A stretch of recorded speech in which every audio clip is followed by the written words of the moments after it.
And we are live. Did I mute? Yes, I unmuted everyone. Okay. Hello. Hello. Evening. How are all of you? I'm here. Yeah. We are here. Yeah, pretty much. Feeling pretty dead at the moment. I think feeling dead is the theme for this week. Look, man, you pulled me away from Dead Zone Rogue, and I'm not happy about it. Oh. But hey, you get to play D&D or Daggerheart, so bonus. Okay, I guess. He was like, "Man, I was hoping Roger was gonna have an episode or something so I could keep playing this game." Look, I don't wish ill of my friends. However, Oh. Yes, it has most definitely been a week, but we're back after. Were we gone last week, or the last time we were supposed to play? Yep. Yes, Been a while. Daggerheart, yeah. I can't remember, but yeah. Currently, it's been 2v6s and a Daggerheart. 2v6s Yeah, it's and been. Daggerheart. Yeah, it's banned. That's how we measure time here. Is shows. But yeah. So the last time that we were together, Rana had set off on her own in order to go to her family's bar to see if Jimmy had dropped off the message that he had promised each of you. While she went off on her own, the rest of the group got outfitted with their new weapons, which reminds me, Rana, you need to actually get a decent weapon. Yes. Yeah. So I would assume you're just gonna go with like the improved knife or whatever. Yeah. Yeah. So if you go on the demi plane and look at like the equipment for this stuff, and you go to tier 2 weapons, you should see. I thought I already did this. Did you? I'm gonna check. Were you with us when you? No. Okay. Maybe maybe you took care of it off stream. I'm not sure. I don't remember that much. But after getting your weapons, your actual issued redeemer weapons instead of like the ones you had been carrying around, you made your way to the Arcane University as you had a couple questions for Professor Clark and regarding the incidents that you had run into, and especially asking him about the was it regenerator that I called it? I don't remember. The potion that was injected into Jimmy. Reanimator. It was called Reanimator. Yeah, that was it. That was it.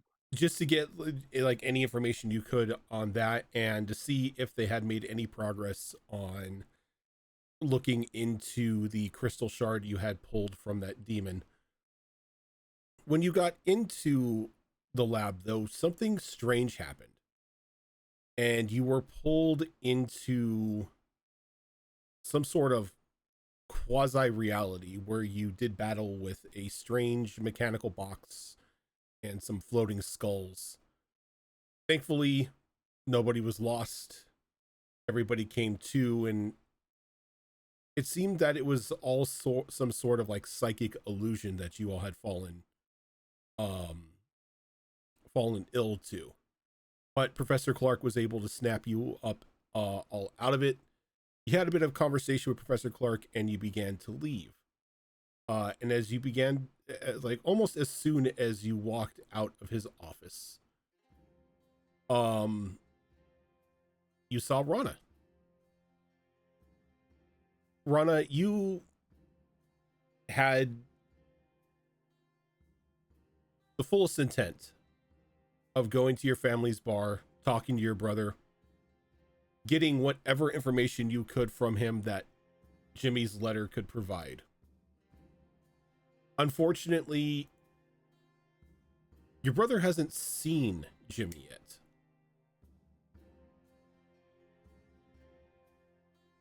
He's been keeping an eye out for him the entire day, and the worm just hasn't made his presence known. So he said that he'll keep looking out for him, and he'll let the he'll let the employees inside the bar know as well to keep an eye out for Jimmy the Worm, just in case he shows up, and to point him in his direction. But without I just lost every word I was going to say. Without the information in hand, you kind of sadly return, and you were directed towards the academy where your friends were last seen. And thankfully enough, as like you come skipping down the hallway towards Professor Clark's office, the rest of them are walking out.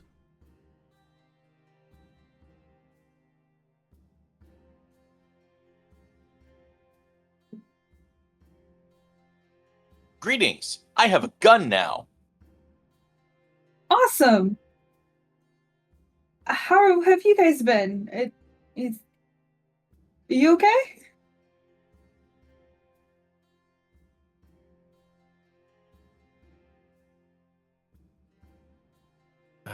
We were just talking to the professor in there. I thought he was gonna like let us down into his secret basement or whatever the fuck. Yeah. So yeah, I guess we were going to meet up with you before we do that. Did you find Jimmy? No. I checked in with Jeremiah, but he hasn't been around, so Figures. yeah. But they will keep an eye out for him and all that. But Maybe if he doesn't show up in the next day or so, I'll go find him myself. I'll go with you. We'll just have to stomp another mud hole in him.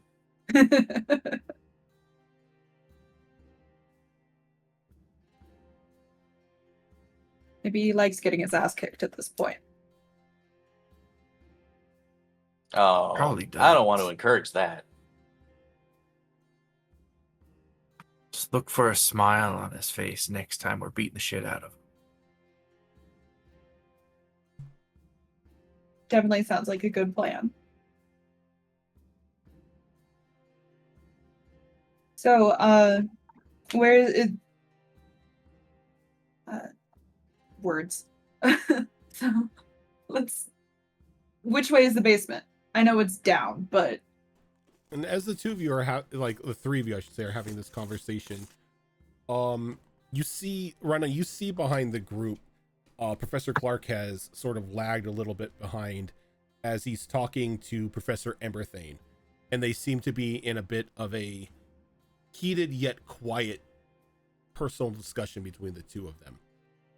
Emberthane every now and then kind of like looks over to the group, a little bit of a concern in his eyes as he looks over to Mauve, and then he just locks eyes with Professor Clark again, and they go back and forth a little bit, and Emberthane walks off and Professor Clark walks towards you all. He's like sort of rubbing the back of his head like, okay gang, I'm sorry, but I can't let all of you down there into the laboratory at the moment. Professor Emberthane thinks that a collective of people who aren't known to keep their emotions in check may reflect poorly on the crystals. So, yeah, for the time being, I'm going to take Briseis down there. See if what her singing can do and what information we can gather on that. And once we know a little bit more about the crystal, I'll be happy to share the information with you, take you down into a more contained lab if need be. But for the time being, we can't have a full group down there. Makes sense. It kind of screamed at us when we tried singing, so. If you're gonna take Briseis down there, at least let me walk you guys to the door. You never know what's lurking around here. What's lurking around the academy? This whole city, man. I mean, the only thing lurking Demons around and shit. We got no demons on the loose in here. As far as you know. Oh no, I would know. Like, that would mean some of them broke containment, and then we would have an issue. I mean, there were no demons and shit at the arena when we were doing our final thing as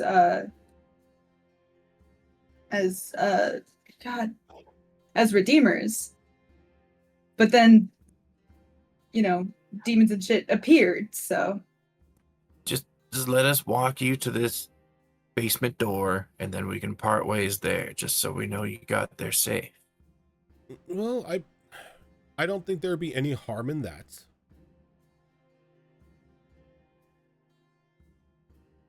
Well, Professor Emberthane did not say about being escorted to at least the laboratory doors, so I guess we can make haste that direction. And he sort of waves his hand and like ushers everybody to follow him along. And we do. Or at least I do, anyway. I got nowhere else to be. I'll follow.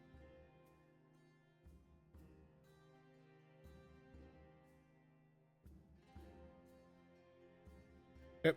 And he leads you down a hallway and down a small spiral staircase to a rather unimpressive door. Looks old, looks beat up, looks barely on its hinges. The glass pane that's on it is stained to the point to where you can't see through. And you would assume at one point in time it had an official title across the glass, but it's been worn off and chipped that you can't really make heads or tails of it. And he starts like patting his coat. And he's like, where did he pulls out like this small blackened hand, and he places it on the glass pane itself, and he like mutters an incantation, and there's a soft flash as the door rights itself up, begins to heal away the decay and damage as a pristine metal door is shown. He goes, well, this is us. I promise I will take care of Briseis. Nothing will happen. But I believe it is time for you and your friends to be on their merry way. Right. Yeah, of course. I give Briseis a hug before I step back, waiting for others before I leave.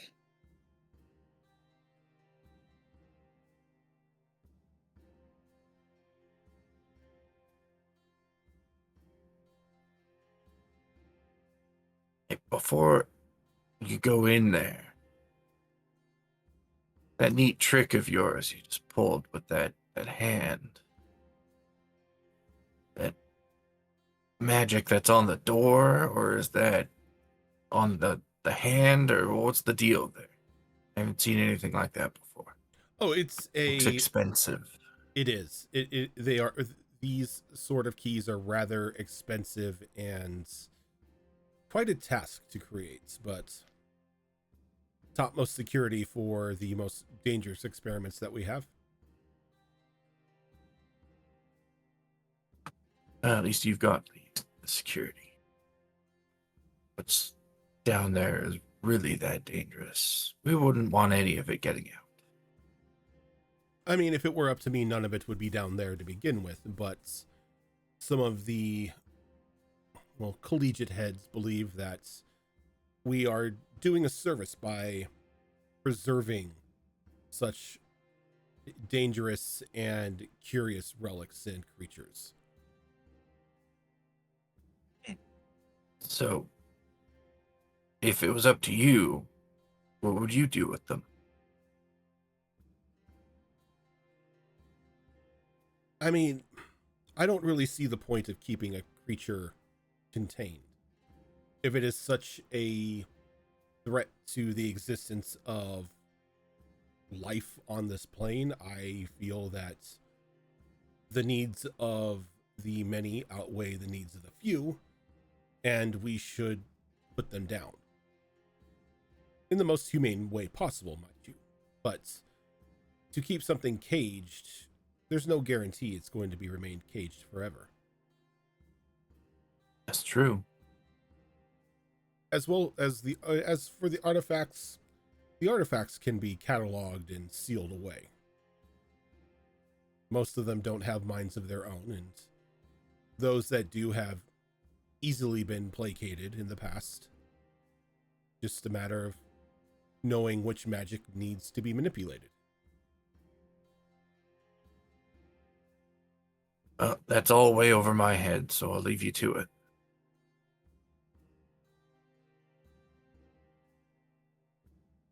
And he stands there just waiting for everybody to turn around and go back up the staircase. I do. Yeah. Give Perseus a nod and make my exit. I take it everyone else is following. Yeah. Okay. So you Once okay. Go ahead. once we've left the area, and are most assuredly out of earshot of anybody, I just look over at Rana and I'm like, so now that we know the way here, we just got to figure out how to get in. Getting one of those keys seems to be the easiest thing, but like you said, they are expensive. Oh, we know where he keeps his.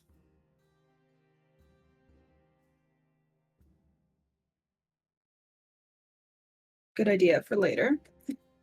Something to keep in mind.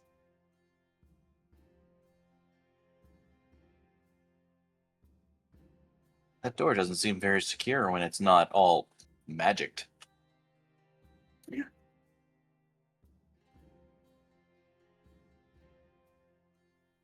Be a lot of valuable stuff down there. Or it could kill Valuable and- everybody. I was gonna say valuable and dangerous stuff, so I'm sure you know. Be careful. Once it leaves your possession, it's not really your problem anymore.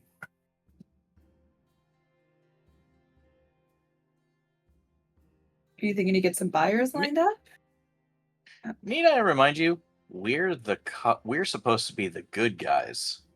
For like a year. Don't you ever call me that in public.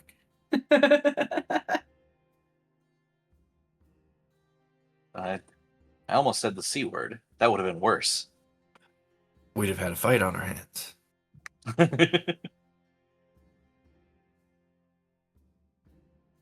So, where to next?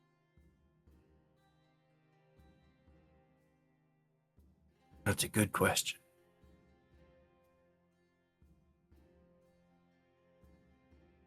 Want to see if we can find Jimmy? Yeah, I mean, I gotta admit, all of this, like, science talk and magic talk, like, all that shit is way over my head. Like, I'm just here to be the enforcer, basically. Mm-hmm. So, I'm not really a planner. I don't actually feel like kicking the shit out of Jimmy today, so I'm just gonna go home and see if, I don't know, another assignment lands across our desk. You guys want to go for a drink first? Yes, please. I don't have a digestive system. Do you like music? Sometimes. But I'll be the responsible one. I'll go see if there's any more work for us to do. Okay, your loss. I hate to do this because it seems so cliche after you say something like that. But as the lot of you leave the faculty offices and make your way off of the campus, a girl, probably about 14 years old or so, rushes over to the lot of you. Like, you're redeemers, right? You've got the look, the badge. Yes. That depends on who's asking. Right? That's the answer? Okay. That's right, yes. I need help. My pa's been missing for about a week now, and nobody seems to want to give me heads or tails of what happened to him. He runs the little fondue shop over on 6th Street. He's been losing his marbles for a bit because the farm where we get the cheese hasn't been making its normal deliveries for probably about a week before he went missing. He decided that he's filed reports with the Traders Guild, everything, but nobody seems to have done anything or has been sharing any information for him. So he decided to pay the farmers a personal visit to find out why we aren't getting our cheeses. And, well, I don't know where he's at. Okay. Do you know where the farm is? Well, yeah, it's one of the cow farms just outside of the city. Over in like what people call the Prosperity Valley. You it's the biggest one there.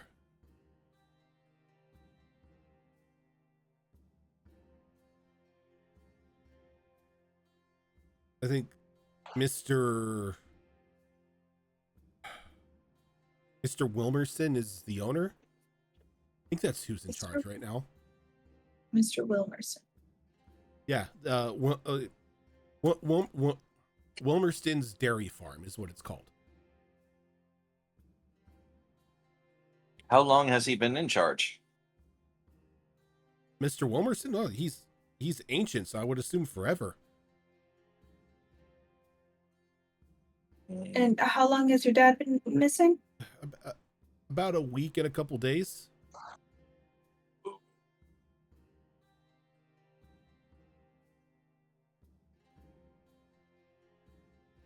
I mean,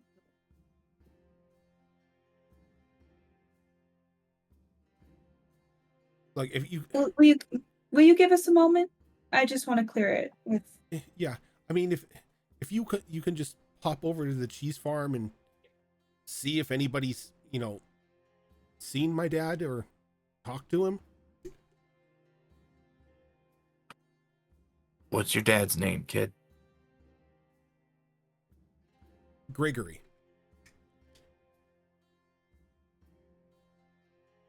Very strong jaw.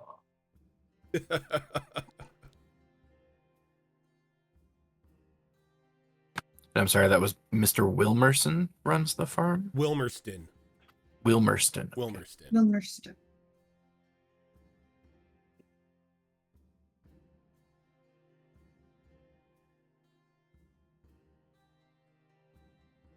And the dairy farm is the last place you saw your father, correct? I didn't see him there. I mean, that's where he told me he was going. He left the shop in a bit of a huff because he, as he said, had it up to here with Wilmerston not delivering the cheese. And he stormed out. He caught a cart outside the city, and then, well, that's the last I've heard of him. And Do you you know filed if- a. Do you know if Wilmerston like delivers the cheese himself, or does he hire a third party to move the product? Oh, I wouldn't think Mr. Wilmerston delivers the cheese. I mean, the man's easily pushing 80. No, he has farm hands to do it. It's a small team of guys that bring the orders in. Got it. Okay. So he but doesn't hire it's out. still part of the same farm. Yeah. Oh, yeah. That's They're farm hands. They just do the heavy lifting and make deliveries.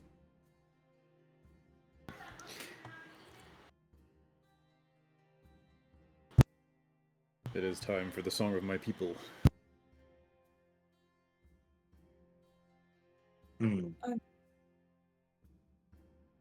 Well,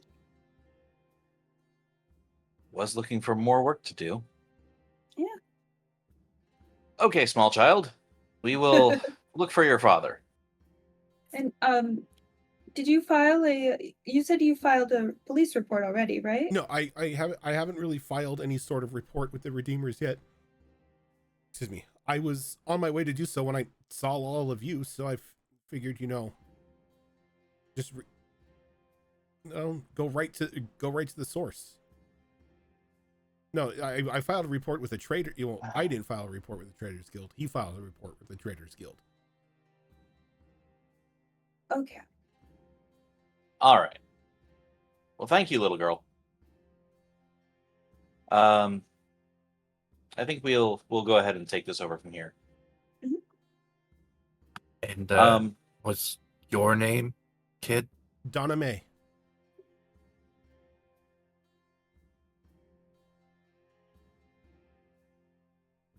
I have a out of character question. Are we required to do quests through the guild, or like, I'm sure we could take it, but like, should You are in this world, can someone just go up to a redeemer and say, "Hey, I want you to look into this," or do they have to actually officially file a report? Redeemers have the ability to take cases or look into things as they feel. Okay. Like if anything comes through from HQ or from like higher ups, yeah, you'll be assigned a case to work on. But that doesn't stop you from looking into other things or assisting other people in the city. Got it. Okay. So let's go ahead and try to cover as much ground as possible. Rana, Cinta, you two check with the Trade Guild. See if they know anything or if they've heard anything weird. Cornelius, Mauve, and I will go ahead and go to the farm. Cornelius and Mauve, you guys go ahead. I'll do the paperwork and then meet you there. And break. And break. All right, hands in. Go team, go. I am so down to save that fondue place. Okay. So let's go ahead and start off with the Trade Guild here. So Good call. Cinta and Rana. Well, you're going to the office to fill out paperwork. I mean, Yeah, but I can also become a bird. So by the time we get back to our scene, I'll be there. true. Wait, are you saying you don't want to RP filling out a bunch of paperwork? Please no. I used to make my, like, real talk, I used to make my players do that. Like, they wanted paperwork. I'm like, all right, motherfuckers, we're doing this. Triple And hit. boy, you can get a bunch of like invoice sheets and things like that from Office Depot for pretty cheap. So yeah. If you know what, if that's what they were fine with and that's what they wanted to do, then all right. All right, Fucking so crazy. the two of you make your way up into, well, not even up into, because you guys are still technically in the same area in the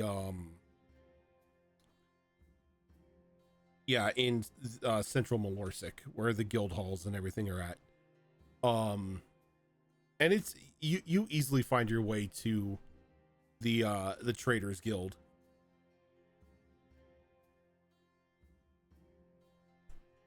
Ascending like just like a small staircase, and on either side of the staircase itself is a statue of like a scale, and on the other side just like a stack of coin. And as you walk in, it is definitely a relatively busy day at the Traders Guild, like people going back and forth. There's people waiting off in like a small sub room. Looks like they've taken numbers to be called. You know, very bureaucratic, a very bureaucratic setup in here. But there is an individual sitting up at like the main greeting desk.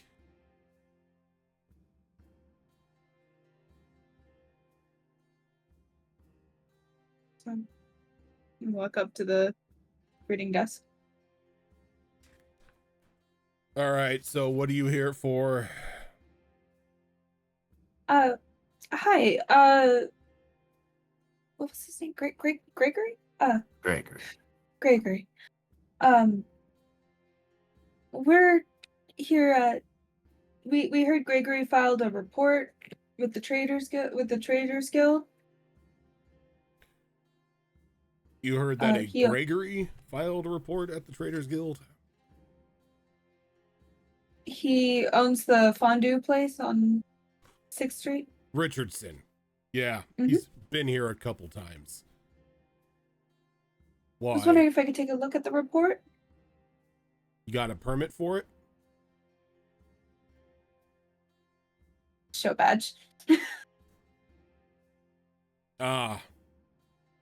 One of you.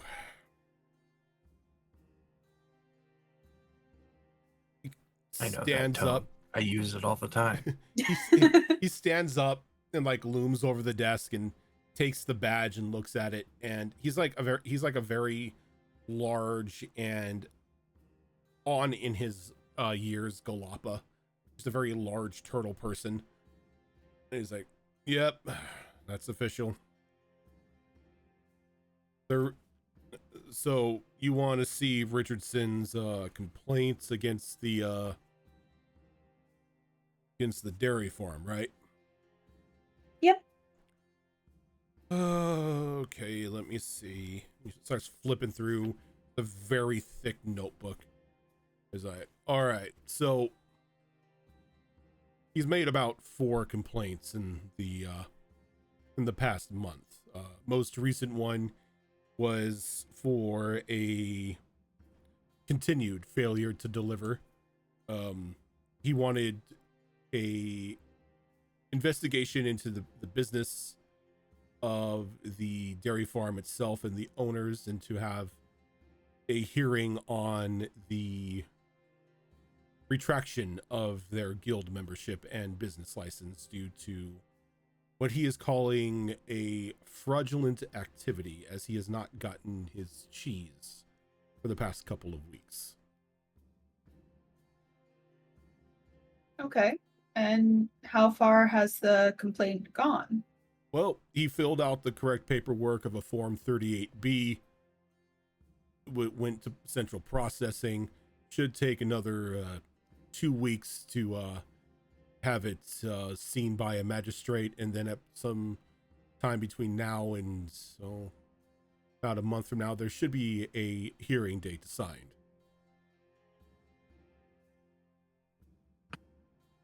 So this dude has submitted 4 complaints about this place not following through, and it's still gonna take another month before anyone does shit about it.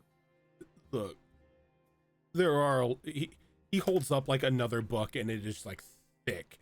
Like there are a number of complaints we receive each day about trade malpractice and smuggling reports and validity of business licenses that come through, and we only have a small handful of magistrates on call at any point in time. Given as this seems to be a issue that will likely fizzle out once Richardson finally gets his cheese, it's not really up there in the chain of importance.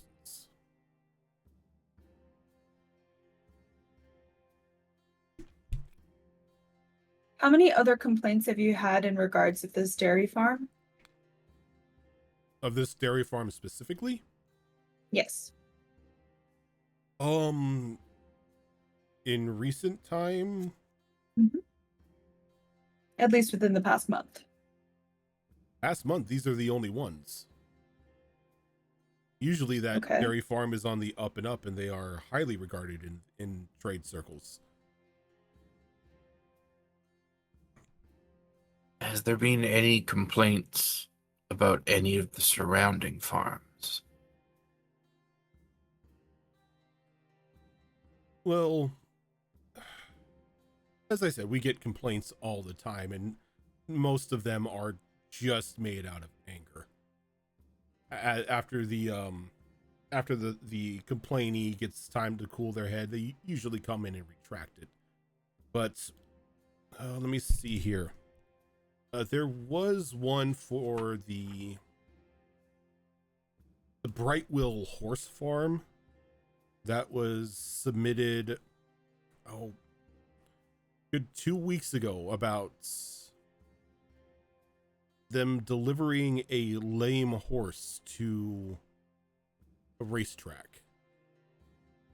Investigation is still going on in that one, but that's the only thing we have for the surrounding farms. Would you describe that as just like a typical kind of complaint that you would see, or is that out of the ordinary? We, every now and then, we will get a complaint from a, not even burned, but a upset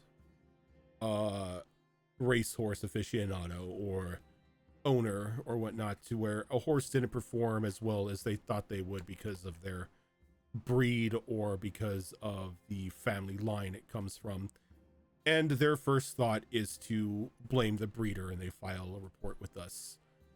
Given that this not only tends to affect those who race horses, but anybody who may purchase a horse from this farm, we look into it.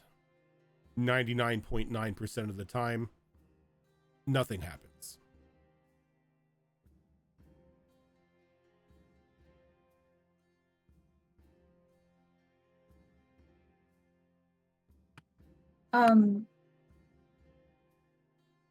Where the farm is, the dairy farm, is there, I know it's outside of the city.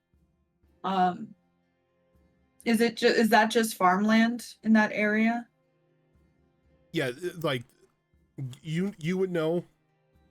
Pretty much anyone who has lived in Mulorsik for any period of time knows that the land outside of the walls is either very prominent farmland or homes for the more influential people of the city or people of import that have come in to visit, to where they could have their large estates and everything and not have to be packed into the city itself.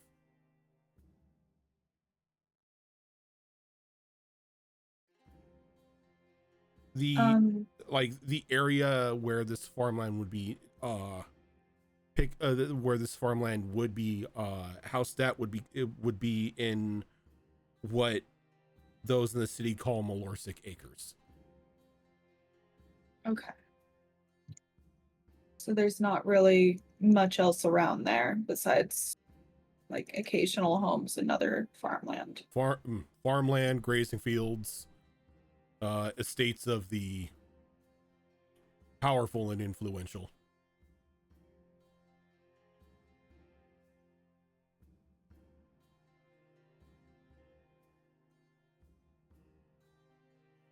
Can't think of anything else that might be Yeah, prudent.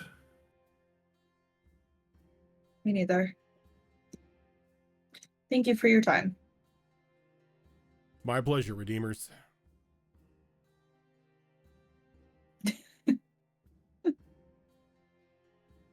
How dare you call me a cop? I hate it here, Rana. Shall we go to the farm? Yeah, it's too stuffy for me. Definitely too much paperwork. Speaking of paperwork,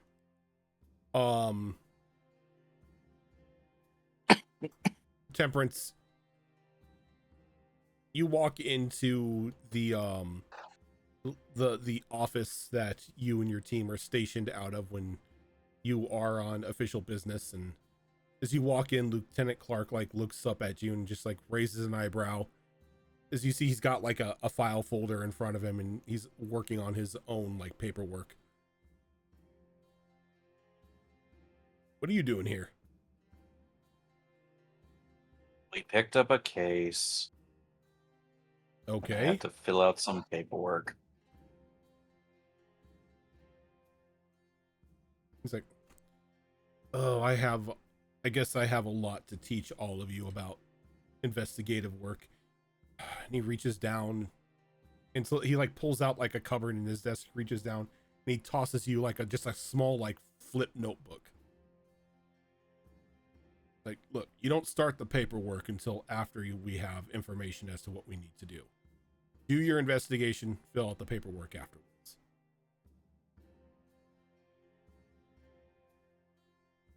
Not how I was trained, but to hell with it. Less paperwork. I'm here for it. He's like, look, I know how you all were all trained, and case is brought to you, you're supposed to fill it out in triplicate and get it approved by the higher ups. Captain and I don't run that way. That just stops us from starting the investigation right off. We can lose valuable investigation time. We can lose evidence because we're behind a desk filling out a form in triplicate. We could take care of that later. Nobody cares. Well, to be fair, there are 6 of us, so, we did kind of start the investigation early already, but I see what you're saying.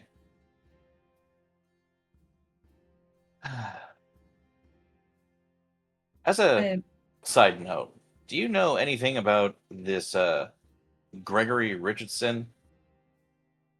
The cheese guy? Yeah, the cheese guy. Yeah. I mean, I go there every now and then. Great fondue place. Mm-hmm. Got really good beer, too. Yeah, can't relate. But apparently he's missing. I don't know. Do you know anybody that he might have The cheese like, king's missing? issues with? Yeah, the cheese guy's missing. Oh. Well, hell, that sucks. Sorry about that, guys. So, I mean, Richardson's an okay guy. I mean, he's a hothead every now and then if he gets burned or if something is threatening his business, but well respected in the community. I mean, I don't really know how you could be mad at somebody who provides good cheese to the community. That's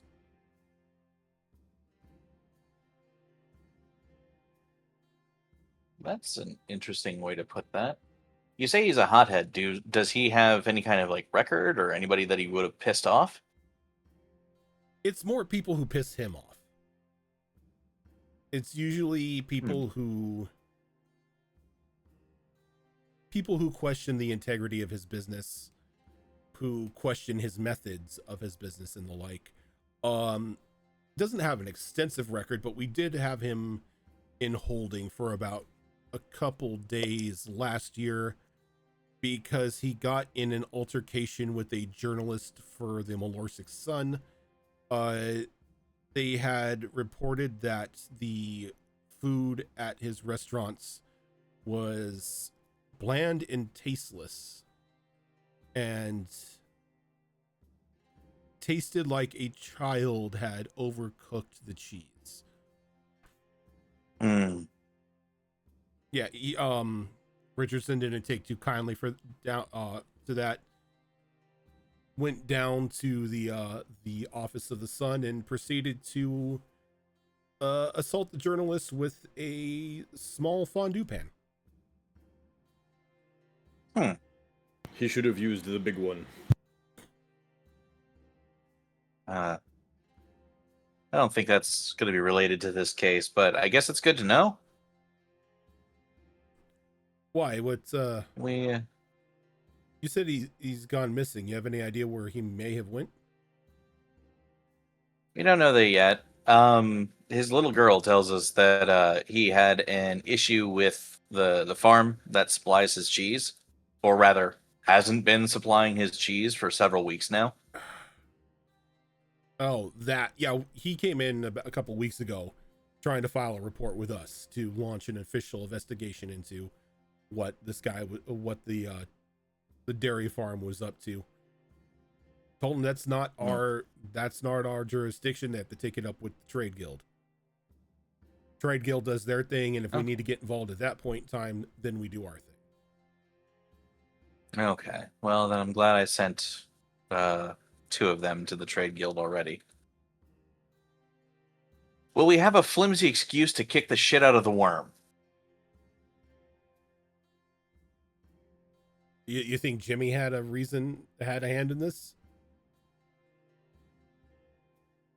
Like I said, we're looking for a flimsy excuse to kick the shit out of the worm.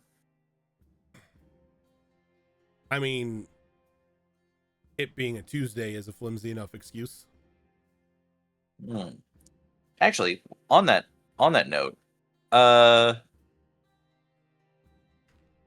any reports of any like thefts, like from maybe traveling caravans from the farmlands or anything? No, thankfully the roads from the acres to here are pretty well maintained. Most people know that it would be stupid to try to ambush any sort of goods coming from the farms to here, as those roads are cleared and thoroughly patrolled by the city guard.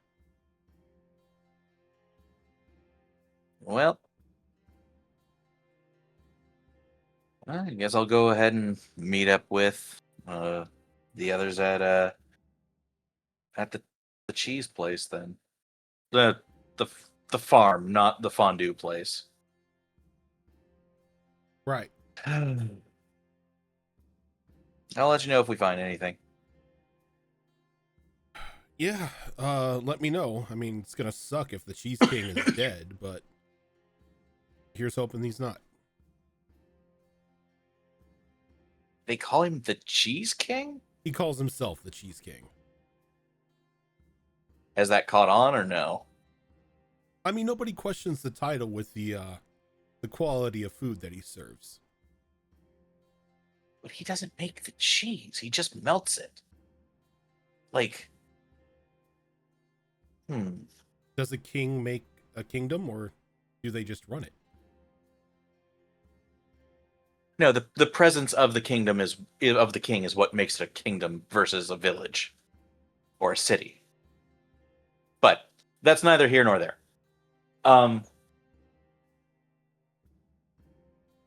Maybe this could be a jealousy thing. If he's taking credit for the quality of the cheese. Yes. All right. The game's afoot. I leave. as soon as like I open the door and I immediately just sparrow and fly. audible transformer noise happening as this robotic sparrow flies off. Yeah, I'm gonna turn into a sparrow now. As the door is closing. This Nez, you're- man is legitimately Beast Wars. Yeah. Nez, you fly off. As you fly off, Mauve and Cornelius, you've gotten a head start from everybody else to begin heading out to this dairy farm. Sorry for the feedback. Anyone watching on YouTube, I had to turn my air conditioner on because it is baking in my room. But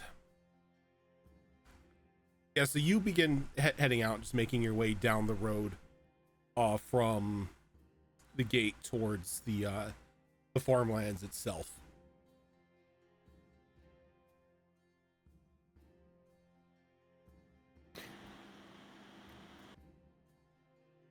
So, are there like any other sites or anything else as we're walking towards this dairy farm down that street?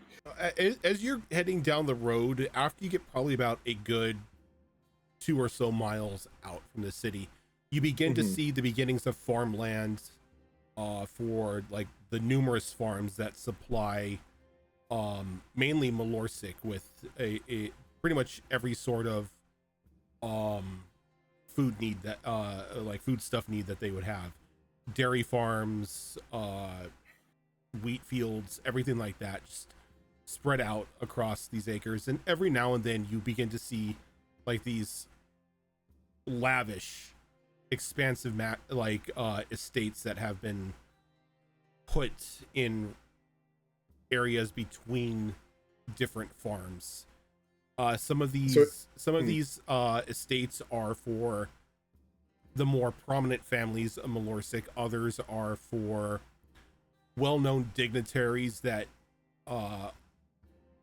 do some sort of business inside Mulorsik itself, and others are just for those who have pretty much hit it rich in the farm game, as they have pretty much built their own estate on their farmland. That's an interesting mix. Seeing manual laborers living stacked next to the rich and powerful.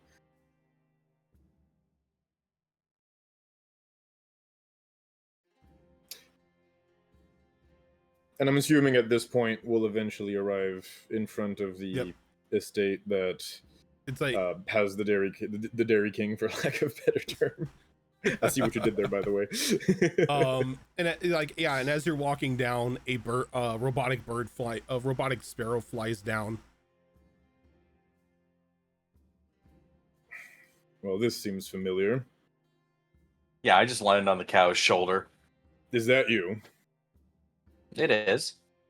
Oh, good. How many other robotic birds do you know? You'd be surprised.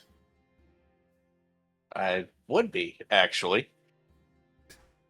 All right, so we I think I'm gonna have you take the lead on this interrogation.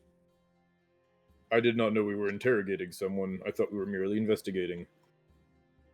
It's a little bit of column A, a little bit of column B. You do the talking.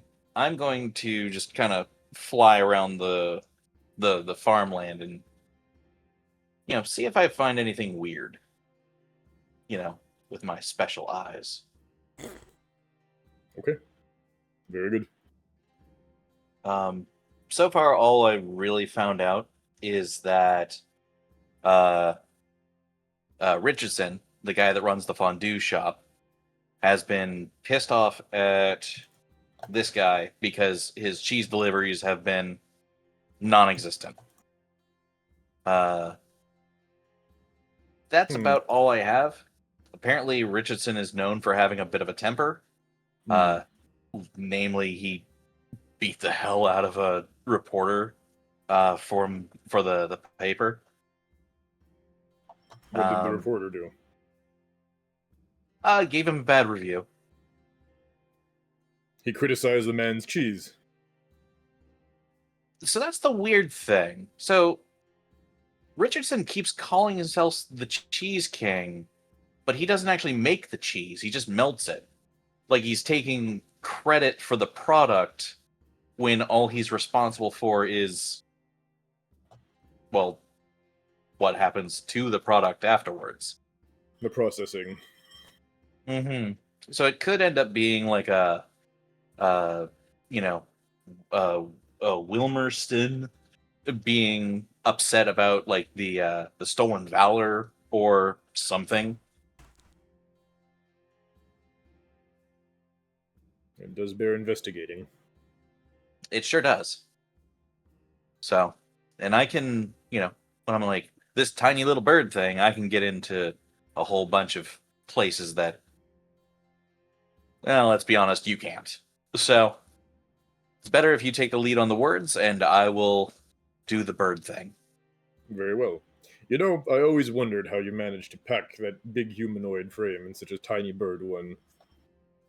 It's literal magic. Well, goodbye That now. explains it. Screw the law of physics, we have magic. Love it. I don't Okay. gotta explain shit. It's magic. Exactly. So I mean, he is a druid, for fuck's sake. Oh no, Yeah. for sure. I'm just having fun with it. You're good. So, so as you fly off and Mauve and Cornelius make their way down to the farmland, it's like as soon as you guys get to technically what would be the property line, Rana and Cinta come jogging up behind you.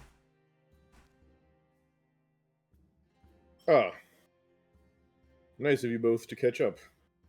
Yeah, we were investigating the Traders Guild. Richardson, or yes, Richardson. The Gregory made 4 Gregory. complaints to the trade. How did you get up there? Made 4 complaints to the Traders Guild, and they've done fucking nothing with it. What were Been the about- complaints about? For the past month, he hasn't been supplied cheese for his fondue place. You know, the restaurant that serves cheese. Mhm. And he filled out the forms in triplicate. He did all the forms that you're supposed to do, and they decided to do nothing so far. And it will be at least another month before they do kind of try to do something. Is there a reason for that? It's not a priority. A man's business is failing due to the lack of primary materials, that it's not a priority for the Merchants Guild. We Yep. don't have the manpower. Mm. Which we should look into that of getting to see if they actually are hiring or if they're just using it as an excuse. But for now, I think that's all. Is there anything else? No, that about covers it. Understandable. Well, Mav, do you have any preferred approach for this interrogation?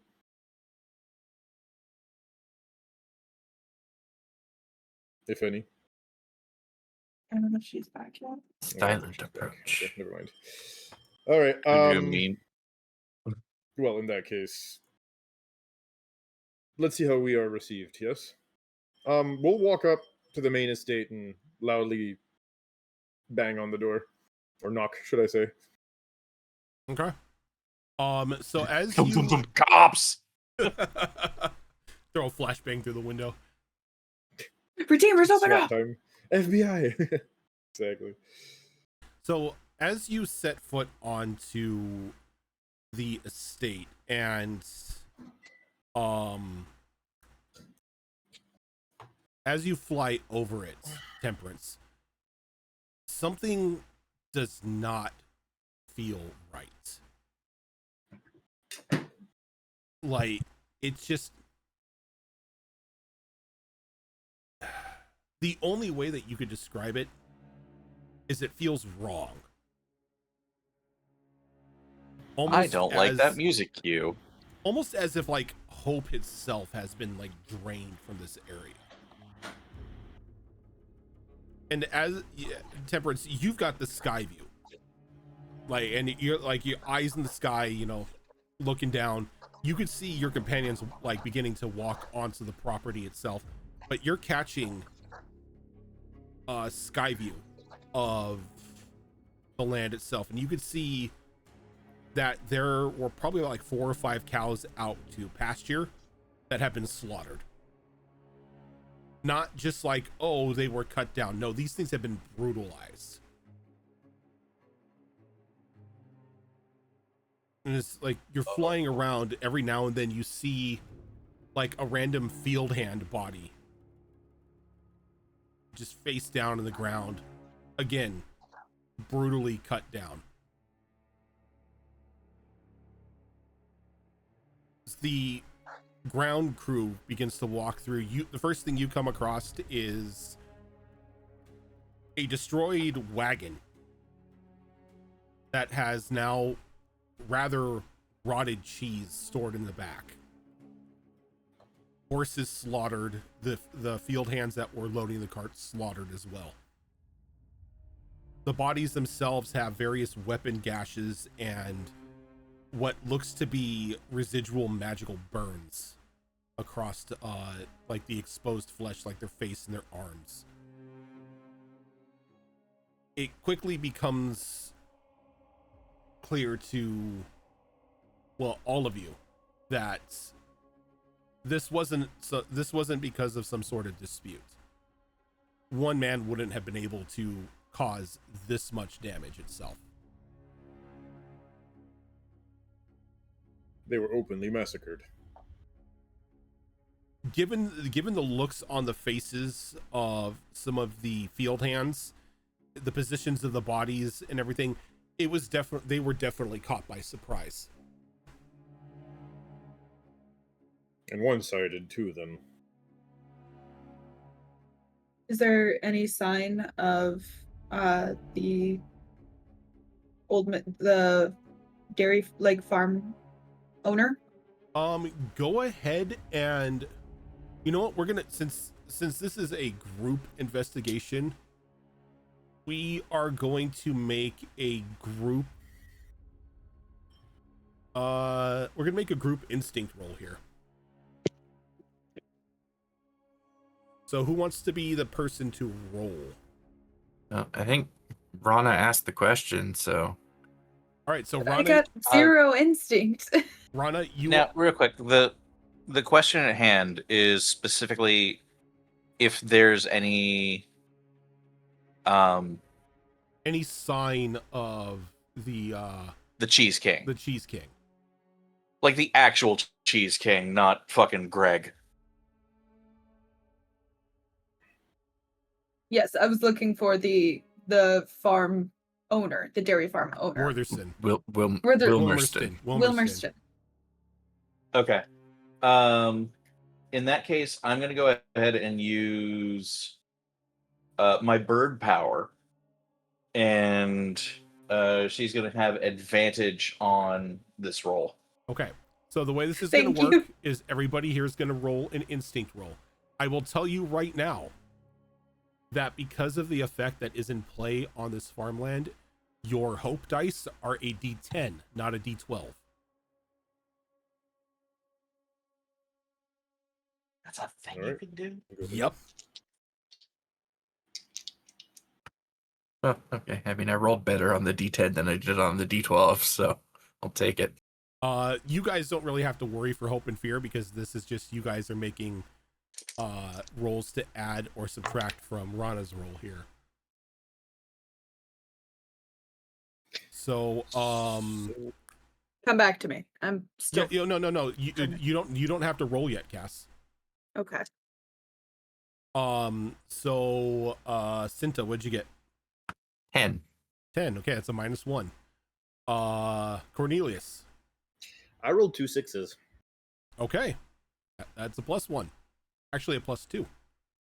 Which would be a +1 because you were at -1. Temperance. I was gonna call you Bird. I mean, accurate. 19 fear. 19. Okay, that's +2. Is Mauve here?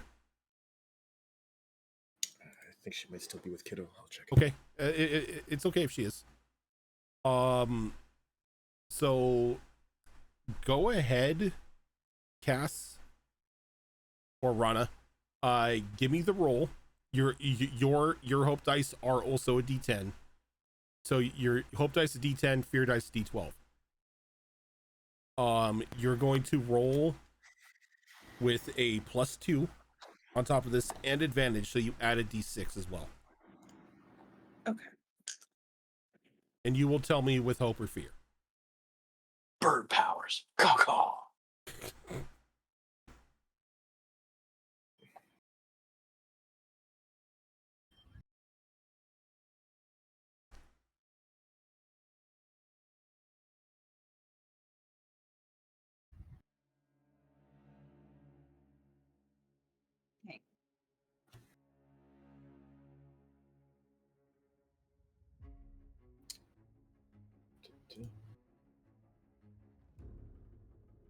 Mauve is still unavailable for a few minutes. Sorry. Oh, good.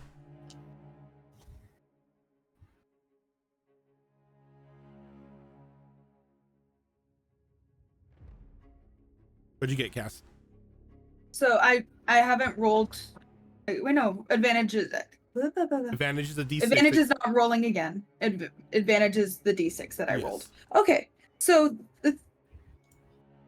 I rolled 2d10, like not 2d10s, but both the d10 and the 12 were 10s. So you crit. Plus 2 plus 5 on the advantage, 27. Very I was good. going to ask, is that like hope or not? So because you rolled a crit, you gain a hope and can get to clear a stress. If you have any stress to Hooray. clear. And because this was a group effort, everybody gets a hope. Everybody gets to clear a stress. That is extremely helpful. Nice. I like Hooray! this. Thank you for the advantage. I don't know I'm a if bird. I don't know if that is a rules as written, but I'm homebrewing that rule. It's a group effort. If you crit, everybody should get a portion of that. Nice. Nice. So Meat. you Sweet. look around for anybody who would be some sort of old guy that people may call the Milk King or the Dairy King or the Cheese King or whatever, but you don't really see any sign of a living being. Though what you do see as you're like looking around investigating is very heavy drag marks leading from like the main homestead down and into a rather large barn further on the property.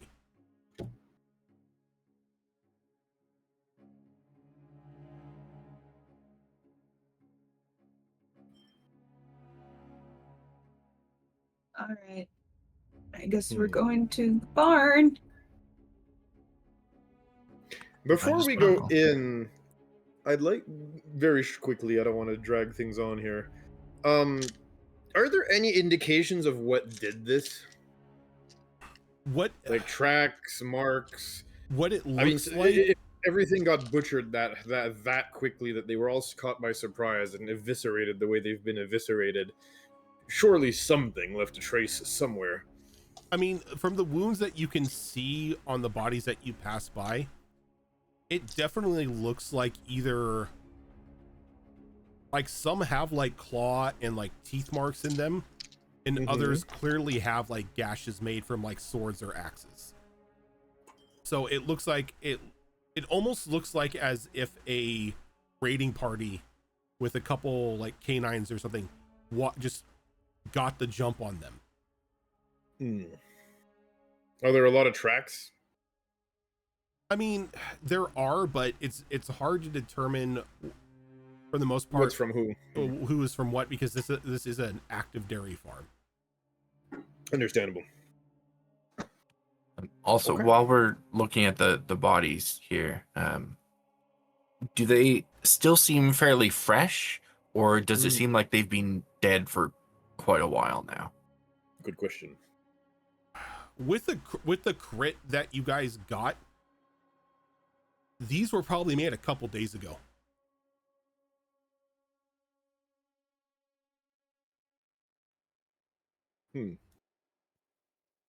Possible. Whatever did this is not here anymore. We should still do our due diligence and ensure we verify the entire area.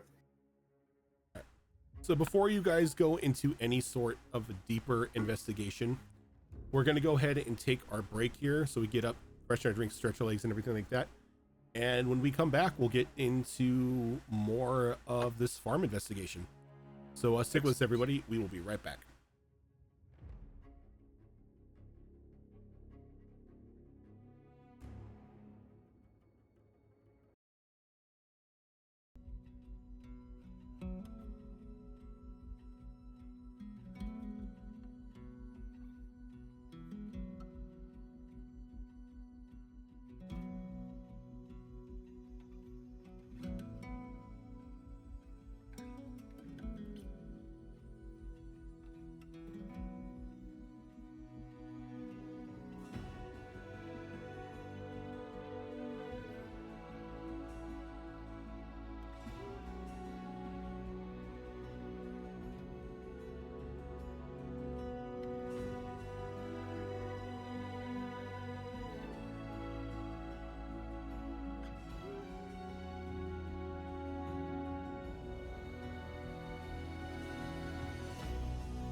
Okay.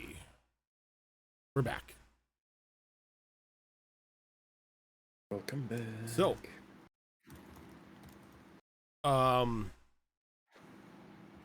just an important question here that I have to ask. Well, two important questions here. Is you're heading to the barn, correct? Yep. Yep. All right. So,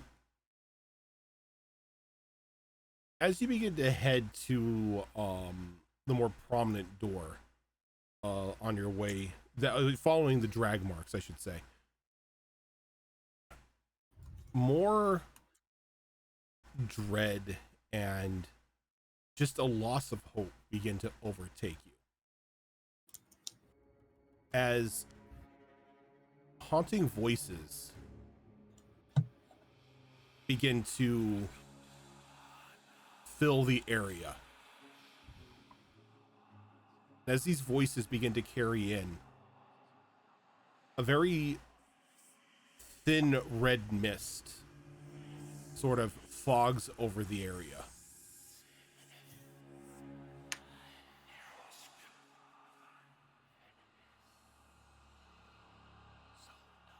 As you approach this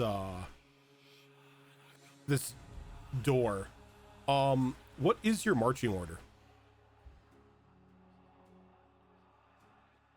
I mean, since I was tasked by our fearless leader to investigate, I think Cornelius would probably go first. Okay. I'd be right behind him. The usual 1-2. Okay, so we got Cornelius and then Rana. Not Rana, but Cinta. Burb is in the air.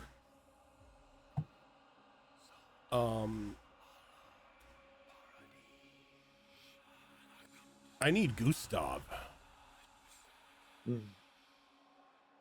I'd be in the back with Gustav. Where Bringing up the is rear. yeah? Where is there is the lad?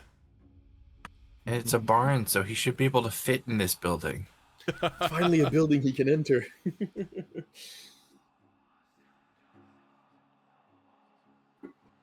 Gonna try to use my new Essek dice. All right. And as you come to this door,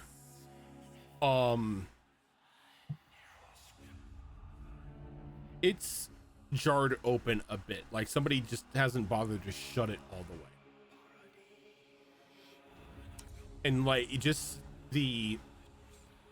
probably the very familiar scent of death and decay combined with an all too familiar familiar scent to you, Cornelius, of corrupted occult magic sort of permeating from the inside of this barn.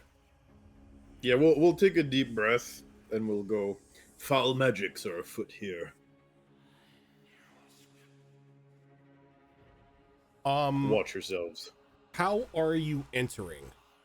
Are you going to try to sneak on in, or are you just kicking in the door, FBI open up? Cornelius and stealthing are not things that unfortunately fit in the same sentence. I kind of have to choose one. Okay. I mean, I'm sneaky and quiet. So, is there windows in this barn? There are. Probably a little a ways to the south from where you're at right now. There is a window that looks into the barn that you can see. Okay. If possible, I would like to take flight and take a look-see inside so we can see what we're dealing with. Okay. Although probably by the time she comes back and alerts her friend, she'll be like, "Hey guys, oh, they're all inside." Okay. Well, no, I mean, if I see Mav like round around to like head towards a window to peek in or check in through the window, I would probably raise, a hand with a closed fist and just kind of tell everybody to wait for a sec while she peeks into the window and sees what's going on inside. Okay. Then we'll wait for her to kind of come back to tell us what she saw. All right, so Mauve is going down to the window. What is Eyes in the Sky doing? I was honestly gonna say pretty similarly, honestly. Yeah. And try to find somewhere along like the roof line to get in. Okay. You do locate an open like upper window on the barn that's been like propped open with a stick that you can sort of fly into as well. So since the two of you are peering into the barn here, I will go ahead and take everyone to a map. While we wait for the other two, by the way, Cornelius will probably recite some form of a holy prayer.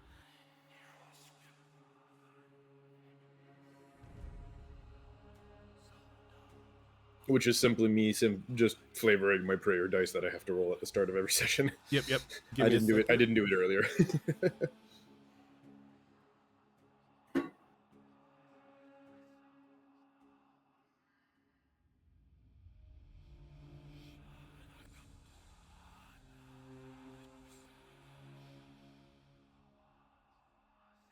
All right, now I will take you guys to a map.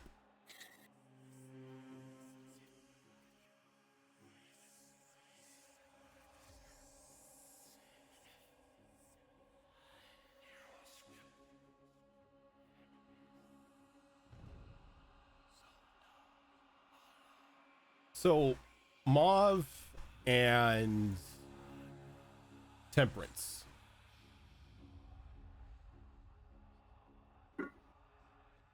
You guys can see the map, right? Yes. All Yep. right. So the two of you, like peering into the area, can see a rather gruesome sight. As there are a number of cultists in here, some of them in more looking like just quickly acquired leather armors, their faces barely covered. And a little more disturbing is the pile of corpses in the center of the room that have like two like very twisted, very what almost look to be very haphazardly put together undead creatures on either side of it. Mauve, you catch sight of a small pack of 6 dogs, you would assume. They do look canine-esque, but their eyes and their mouths are open, and you can see flame sort of just like flickering out every now and then. Which are these wonderful gents right here. Nice. I want to pet one. I'm adopting one. And these are the undead individuals. I will have fun with that. But down near the corpse pile in the center is an individual who's standing over the pile of bodies, slowly like chanting as they're moving their fingers around in strange like occult like symbols. And standing behind them is a hooded Dracona in a very long flowing black robe, a very twisted looking wand in their hand. It looks like it's been taken from like bone from like the forearm and fingers of a previous victim of theirs. And they seem to be standing like some sort of like resolute guarding position next to this chanting individual. So this is the this is the gentleman who was chanting over the dead bodies, and this is the Dracona behind him. I'm gonna go out on a limb and assume that neither Cheese King is alive anymore. Well, we don't know that. It could be the body that the cow's chewing on right now. And Pig, sorry, pig. Temperance, due to the angle of where you're at, you also see around the neck of this individual chanting is another one of those strange, like, crystal shards.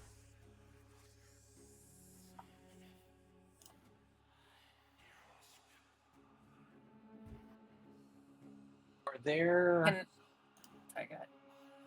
are there like rafters or like support beams Yeah. up in the Yeah, you see that there is a small loft also here that has been constructed. But yeah, there are support beams and rafters and whatnot above that as well.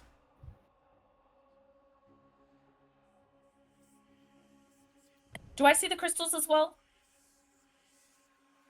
Yeah, I would say with like you peeking in the window, you probably see the crystal around his neck.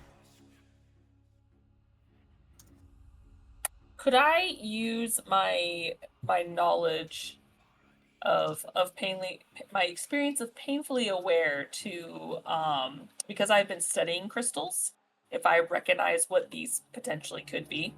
You don't even have to roll.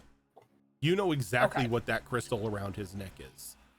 It looks like another one of those crystals that you had found in the back of the neck of that demon, and of that come from a individual that you are very familiar with. It's that purple blue. Though you get a bit of a worry as like your eyes make contact with that gem. You feel the one in like your head sort of like softly vibrate.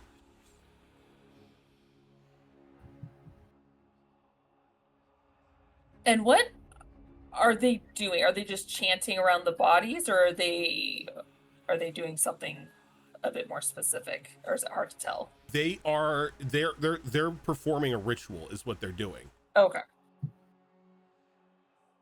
Okay. Yeah, if that's the case, Mauve will fly back to the others and be like, "Oh yes, we've got to move fast. They're doing a ritual. There's a handful of people in there. Lots of undead and dogs."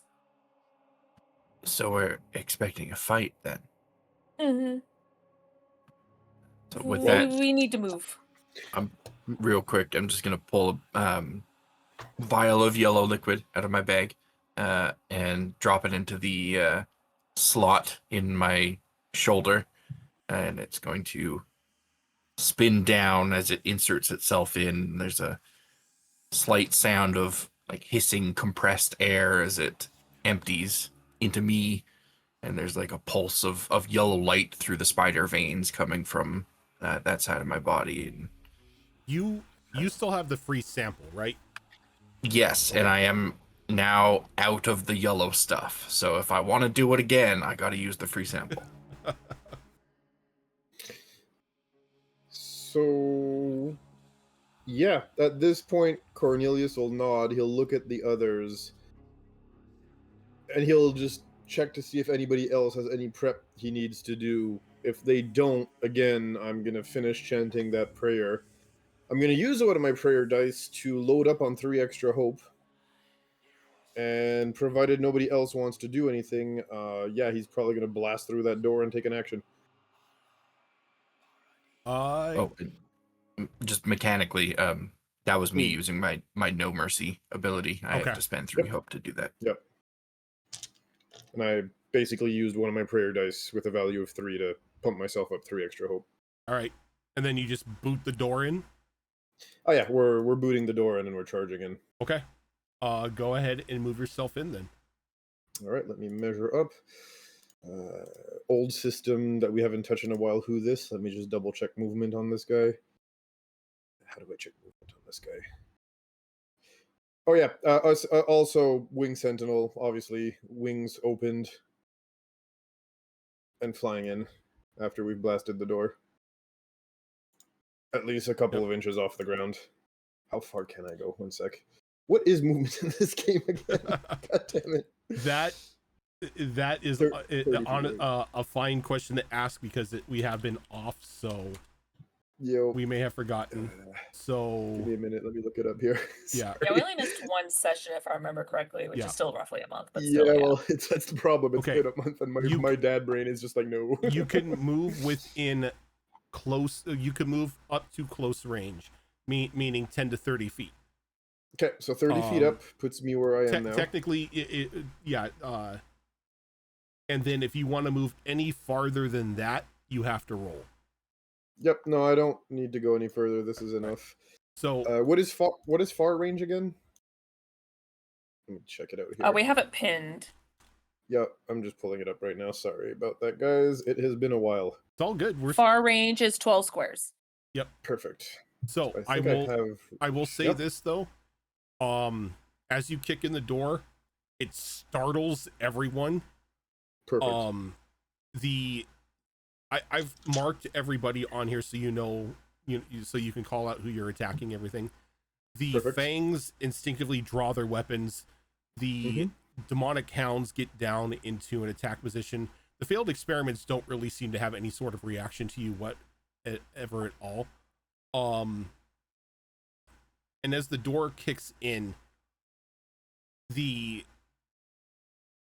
adept the Dracona adept just shouts something at the rest of them in some secretive language, and they all just pretty much just like turn and look at you and just get ready for combat. Okay. Do I recognize the language? Give me a history roll. Sure. This one we are doing with. I'm sorry, it's a knowledge roll, not a history roll. Yes, okay. 5 plus 6 is 11. 11. Yeah. Plus your knowledge. Oh wait, no, you guys are the no book club. That's right. Yes, I've minused my knowledge already when I say 11. Actually, wait. Is it -1 on both dice or on the final number? It's on the final number. So it's a 12. Sorry. It's a 12. Do you care Okay. about hope or fear for this one? Yes, I do. Okay. It would normally be with fear, but we will use fearless. We'll Okay. change it to hope instead, and I'll roll 2d6 to see if unshakable procs or not. Okay.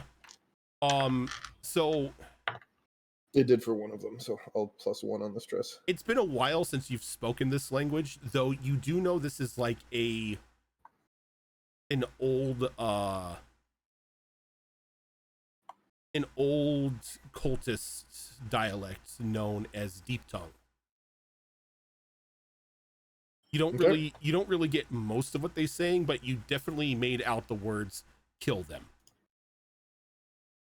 All right. Should I know Let me go that ahead. language, or at least enough of that language? I'd like to basically yell the equivalent of "ladies first" and fire a spell at the adept. Yeah, I would say you would know, Because it's simple language, like nothing complicated. I don't care if it sounds it's like nothing broken, complicated. So yeah, you can definitely say like your enunciation may be a little off because again, it's been a while since you've actually had to speak it, but the gist of it gets through. Perfect. And yeah, we'll fire bolt beacon at them.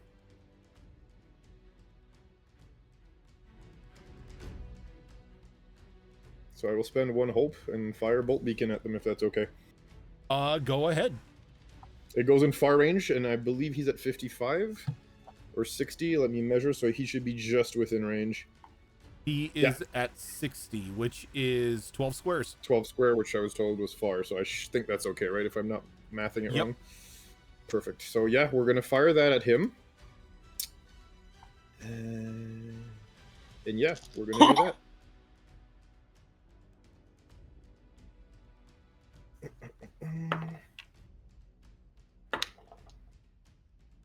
Okay. I have a question, Rojan. Yeah. So, I can use prayer dice to also add to a roll's result after the roll is made. Mm-hmm. I would like to do so because my first roll was a 4. My second roll was a 3. I'd like to use my +1 dice on the other one to make it a 4 as well. Okay. And crit, if that's Oh. okay. Is that doable? Or does it have to be the natural dice and not the result of the dice? Sorry, I know I'm asking stupid questions. No, I it's just don't not. know the system well That's enough actually yet. a very valid That question. is a great That is question. a great question. Yeah, that's very interesting. Because it does say I can add the dice after the roll is made, so Yeah. that I know I can do. And I did roll a 4, a 3, and a 1. I've used the 3 already for the hope. I'd like to use the 1 to bring that to a 4 and crit if possible.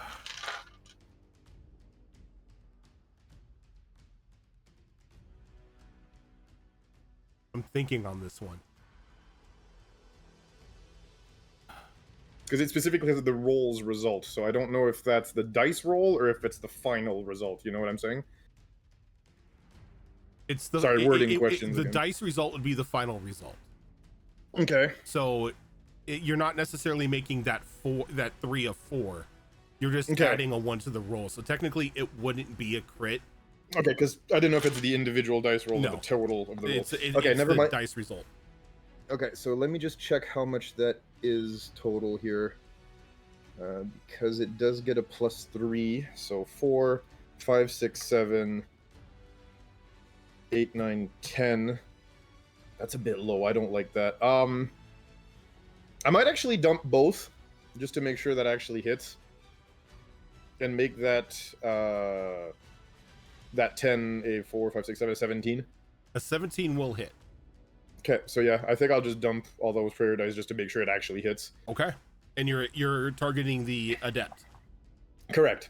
Okay. I want to see what he's gonna do or what he's capable of doing. Is that a 17 with what? It was with hope. It's with hope, and you're rolling a d10 for your hope dice. Right, never mind. I rolled a d12. Let me fix that, if you don't mind. Do you want me to re-roll it? Yeah, just I re-roll the completely whole forgot thing. that was. I Yeah, thought that just- only applied earlier. I didn't think it applied to the entire scene. No, I no, should no. have asked this on me. Okay, you want a d10 this time, yeah? A d10, yes. Correct. All right, That let's is, see what that it does is here. still in play. Okay, well that's a 6. A total So of that 6? actually bumps. Yeah, no. 6 plus. Okay. The 3 plus 3, 12 plus the 7 I just spent. That actually ups it to 21. 21. Yeah.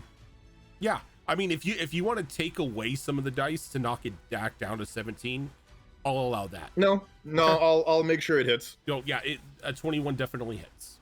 Just in case this thing has something like, the old D&D shield thing or whatever, where it ups its AC or whatever, I'm just gonna blast it right off the bat and see Anyway, what I it'll do. started blasting, yeah.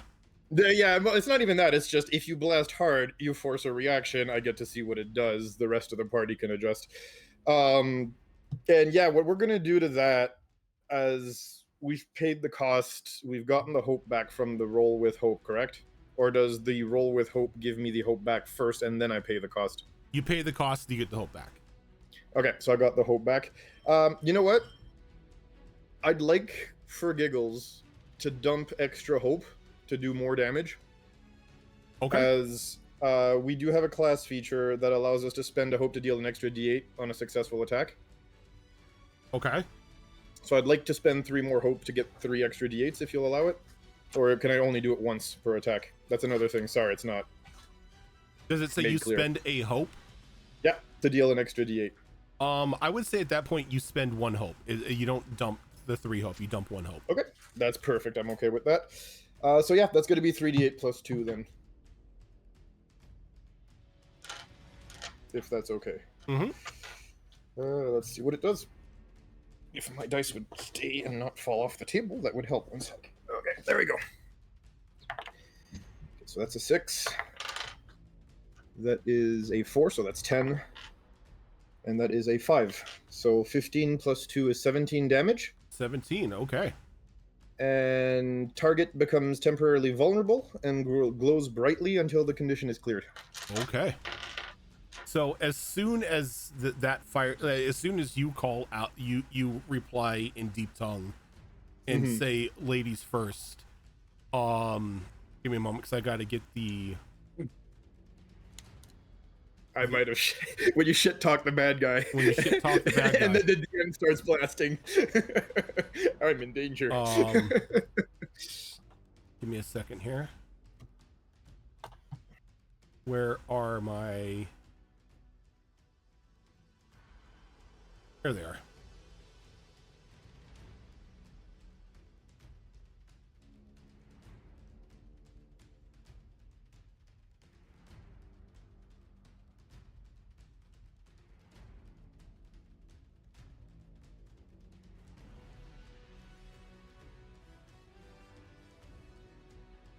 Just so I know he's vulnerable. You said he's vulnerable until what? He's vulnerable and lit up, like brightly glowing, until the condition is cleared. Okay. So he is going to go ahead and I'm going to take a fear to activate him at this point as a response. Mm-hmm. The first thing that he does is he uses an action and marks a stress to use Shroud of the Fallen.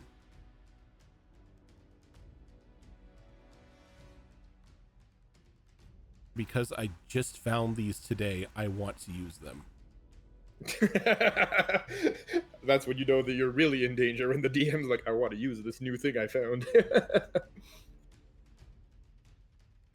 As he places a barrier, like you just see a shimmer of a barrier appear around the secret keeper, and there is a bit of a hiss in the air, just like this demonic hiss calling out, as he's able to take another action. As he points the rod towards like at Cornelius, and he fires a blast using the rune covered rod. Nice. Because he has a range of far. So we're both blasting at each other. I see how Yeah. it is. I like it. It's fun. So he's gonna make an attack here. That's going to be an 18 to hit. Okay. That'll hit. That hits your armor. Okay. Yeah, of course. I have 9 evasion. You'll hit me with everything. Oh, that's right, because you're naked. I don't evade. I just tank. Tank. Yup. I'm large as a barn. It would take a stormtrooper to miss me. All right, and then he's gonna attack here, or he's gonna hit, I should say.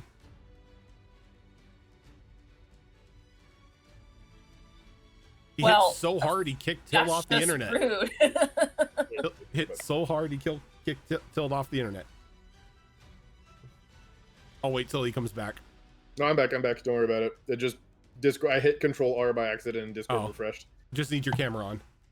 Oh, sorry about that. Yeah, human error. My bad. Give me 1 second, and we are back. Sorry about that. Okay, so he as this beam goes out, you just see some of like the red mist sort of empower the bolt fired at you, and it seems to strike you with a bit more precision, and as it slams into you, you're going to take 13 points of damage. Damn. All right. I'll -1 armor to bring that down to minor damage. Okay. And take my 1 HP.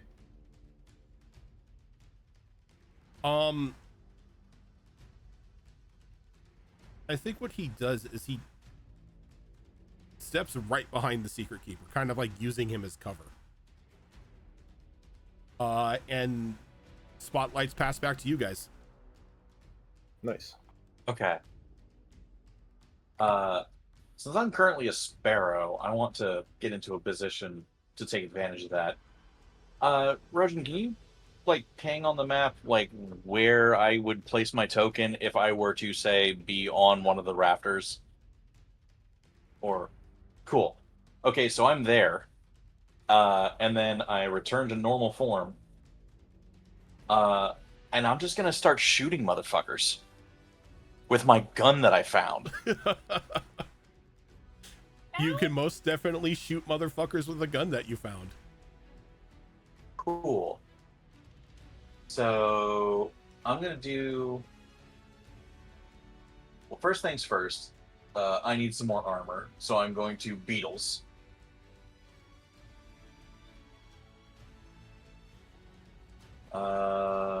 Stress, cool. And then, now that I have more armor, so this guy in the back has like a shimmery shieldy thing in front of him, or like around him. Give me a second. This dude back here. Why won't it let me choose the layer? Or there we go. Yeah, this dude right here now has like this little shimmery shield around him. Okay, but the guy in like the bandages behind that guy He doesn't is have a the one that barrier. just shot Cornelius. He's the one who shot Cornelius. You Cool. also he is vulnerable. You also have advantage to hitting him right now. Shit hot. Then yeah, I'm gonna shoot that motherfucker. Okay. Which may or may not be cancelled by the fact that he's hiding behind someone. That I don't know how Rojan's ruling that, but you know, F around and find out. I as they have say. the high ground. True. Also, human bodies don't provide cover. Okay, so he's just hiding behind him because cultist reflex got it. Anti-meat shield. I like it. I like it. 18. An 18 will hit. Okay. That is with fear, so go ahead and get your fun bucks. So as the fear goes off, the pile of corpses pulses. As it pulses, you see a singular, like, ghostly red hand pop out. This is now where I will reveal that there is a timer on this ritual that will go down every time you roll with fear. It's Yep. at a 6 o'clock. It's been knocked down to a 5. Oh shit, we Got it. blades in the dark now, boys. Yep. All right, so we got a 6-step clock. Yep, don't fuck up or we die. All right. That's gonna be 15 damage. 15 damage. Yeah. Enjoy that 30-06 to the dome, motherfucker. So Right. damn. Let me see here.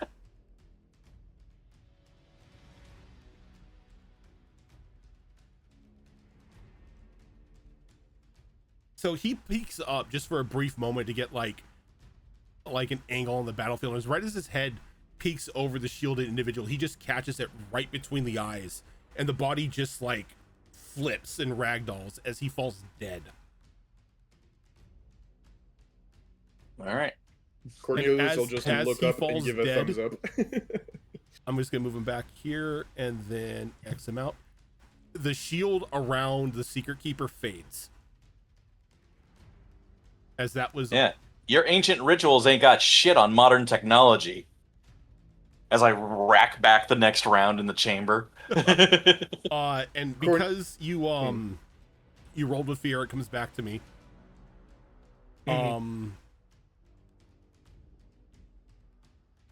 Shit, like they can't. Oh wait, no, they can. I forgot they can do this. So this cultist here is gonna like look up at you, see where the gunshot came from. They're gonna run, and they just like leap at the wall and begin running up the wall like it's just a horizontal plane. Oh, Spider fuck. climb cultists. Spider climb And cultists. as they like get up to the rafter, they leap up and sort of hit the ground and sink into their own shadow and appear right next to you. And then with Oh, he doesn't want to do that. with their ability with an ability, he's going to mark a stress. This is what, number 1? Yeah. He's going to mark a stress, and he's going to use what's called pick off the straggler as he grabs a hold of you, and you are pulled through the shadows. I I need an instinct roll from you. Oh, good. I'm good at Counterspell. those. This is a reaction roll, so it's not hope or fear. Okay. Is my hope die still a It's D10 still on a reactions? everything is a D10. Just wanted to double check. Yeah. 'Cause I know there's special rules. Get shit on. Crit 7s. Crit 7s. Okay. So he grabs a hold of you and like goes to pull you through the shadows as he teleports back down next to the dog, but lets out like a frustrated grunt because you're not with him, though you will take a stress. Yeah, right. I got some of that to spare.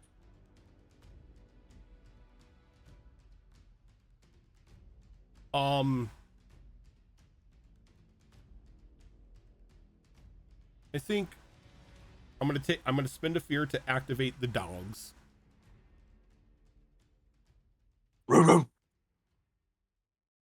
The dogs. Okay, I'm gonna have to roll for them to see if they can actually reach you guys. Yeah, they're good. Yeah. So they're gonna run up, and like these 6 dogs start barreling down on the cow. Here we go. Though this, I will say right now, they're not minions. This is a horde.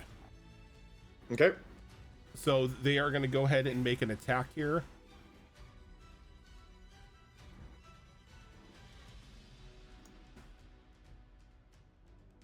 So horde means it counts as one entity and it gets weaker as we pick off members of the horde. Is Yep. that what it is? Yes, Okay. that's exactly what it is. It's kind of like the swarms in D&D. 5e swarm rules. Just Yeah. just wanted to make sure I knew what we were talking about. Perfect. That is going to be a dirty 20 to hit. Like I said, evasion of 9, good sir.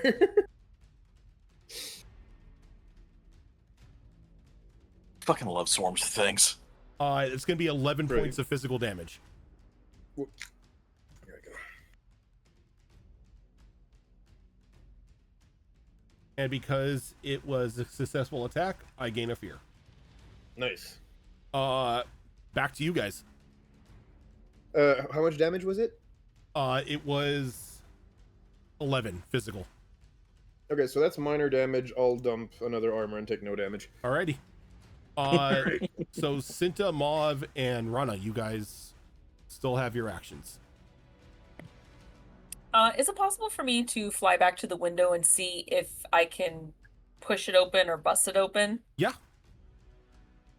And just see if I can. Fire from the I've window. got the I've got the movement for it. Yeah, and just fire from the window if I'm able to. But I have to open it first. I can shoot an arrow through it, I guess. I'll puncture the glass, but still, I'm gonna just check it real quick. Shoot the glass. So yeah, you can lift the window up. And like Oh, perfect. it stays up a little bit, so you don't really have to worry about it coming down on the arrow. Oh, good. She's small anyway. So yeah, if that's the case,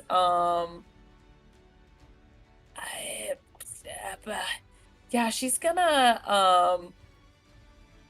well, I'll check if my team needs to set up or anything before I fire. I would hate to fire and then like screw stuff up. So, she'll hold position until she sees her team's ready before she fires. Did you Okay, so real quick? Did you say that there's like a light source or something in front of the Mr. Dreadlocks back here? no, there's not a light source. No, what was Okay. up was Is the other guy behind him was lit up because of my spell. Is maybe what you Gotcha. Is he casting a shadow at all? Yeah, he's got a shadow.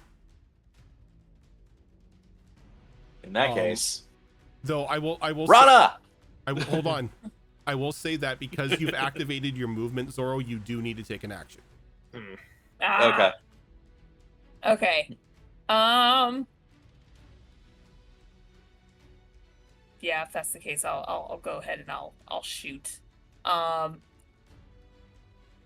So this is undead right here, Yep. and you said these are not undead. Yeah, the cult fangs are humanoid. The failed experiments are undead. Okay, yeah, I think the primary target right now is the ones that have a bit more intelligence in her eyes. So yeah, she'll go after this one right here. Yeah, and she'll take a shot. So just see if I remember how to do this. Okay.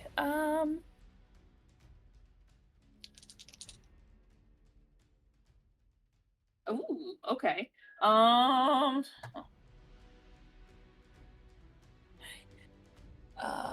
Plus, what's my bonus? You're rolling with a D10 hope, right? No, why? I wasn't here. Sorry, why? Because there is an effect on the field right now that reduces your hope die to D10s. Oh, okay.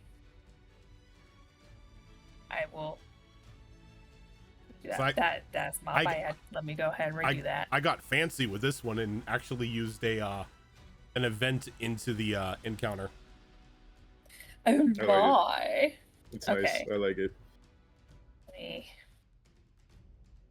I know what a D10 looks like. I promise. There we go. I like the visual effect on the map too. Nice. Oh, well, that kind of worked out, actually. That's one. So 19, 20, 21, 22, 23. Yeah, hit. yeah. 23 is gonna hit this guy.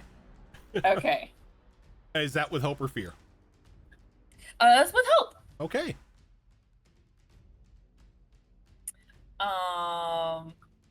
Which is funny because I got maxed on my D12 originally, and then I maxed out on my D10. So I'm like, oh, okay, that worked out.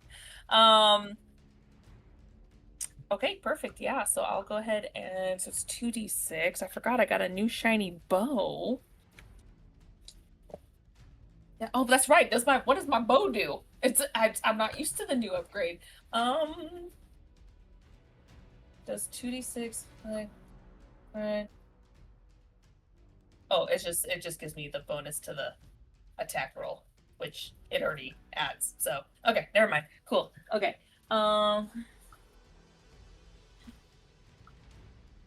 That is 15 damage 15 damage. to the boy who's getting shot in the back. Literally. That's Colt Fang 2. Okay. Número dos. Boromir. It's been a hot minute since I've looked at this sheet. That's right. I don't think I can't do Yeah, bonus attacks or it's anything like that. The one good thing that like in encounters and whatnot for you guys is the monsters don't have armor to use. Thank God. Not gonna lie. Yeah, I assume mean, bosses would, but Bosses yeah. do, Yes. bosses do, or they have some Yeah. sort of like damage mitigating mechanic. But your everyday lackeys and everything don't have the armor mechanic. Thank God. Yeah. Imagine if everything had an armor mechanic. That would make combat go on for like 8 hours. That would Right. be horrible. Right. Oh God, yeah. It'd be That like would just D&D. take forever. Yeah. Round of turns. Since he follows right after me, he can't move too terribly far. However, well, he can, but he's not going to storm past everyone right now. So Gustav is going to do that thing where he doesn't charge in, but he stomps in aggressively, like making his presence known, and kind of stomps. I'm a big And boy. and Cinta can feel like the heat from the air when he just breathes straight through his nostrils, like right above her. It's kind of like that picturesque scene where he's towering, of course, clearly over her, looking menacingly at everything, while Cinta just looks badass, doesn't even look behind, like, that's right, we have a fucking huge ass deer. Cinta's Because he can't move past them. Cinta's just thinking, he's standing right behind me, isn't he? Very up Menacingly. close and personal, because technically he could step over, but there's still quite a bit of movement he needs to get around everyone. So he's just gonna be there and just help out when it's time. Okay. Menacingly. Rana and Cinta. Who wants to take an action here? We I'm both gonna have pretty cool ideas, but Yeah, and I'm gonna have to roll to get where I need to be. So if you want to go first, go ahead. Hi, Okay. Evie. I forgot how movement worked. Okay, so in you this. can move up to 30 feet perfectly fine. If you want to move any farther than that, you need to make an agility roll. How does your shadow thing work? So, Shadow Stepper, you can move from shadow to shadow. When you move into an area of darkness or shadow cast by another creature or object, you can mark a stress, disappear from where you are, and reappear inside another shadow within far range. When you reappear, you are cloaked. Yeah. So yeah, so Temperance calls out, Rana, the guy in the back.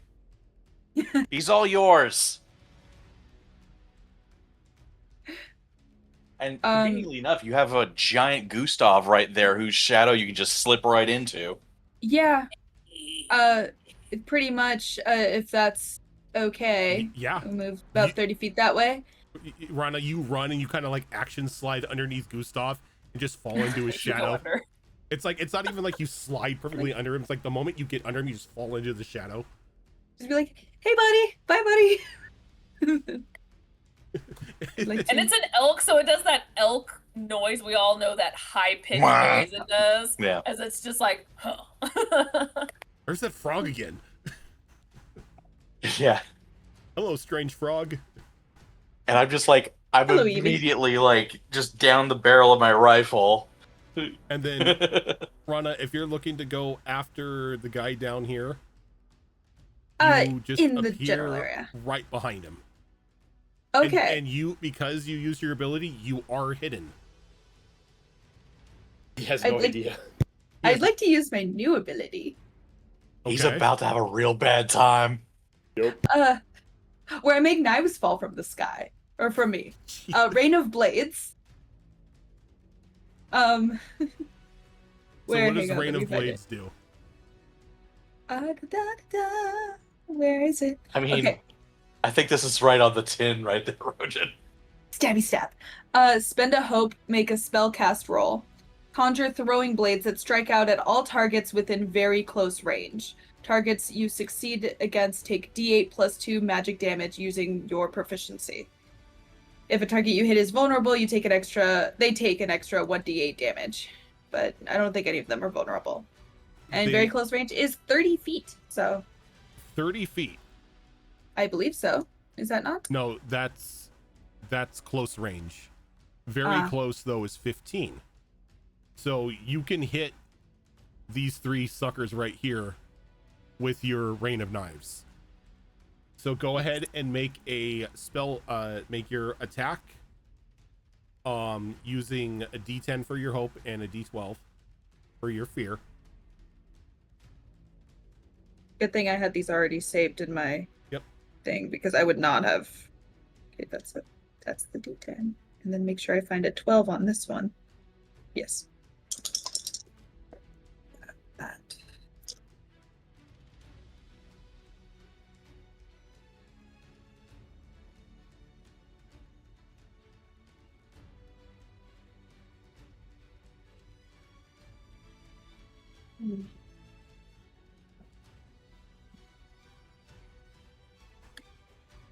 That's a 12 with fear.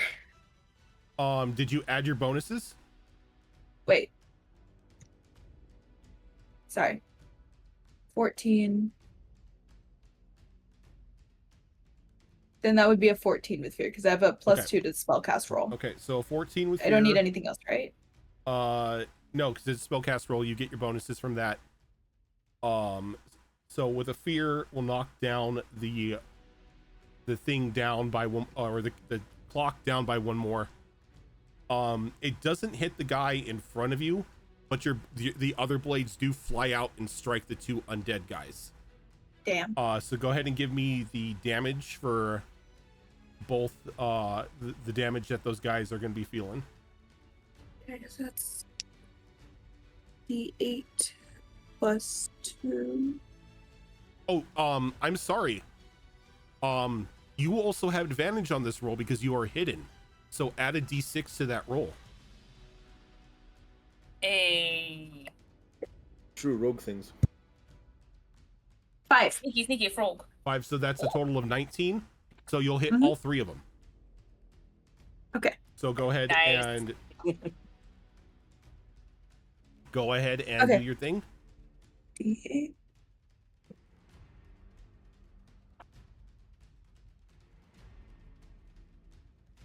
Is that a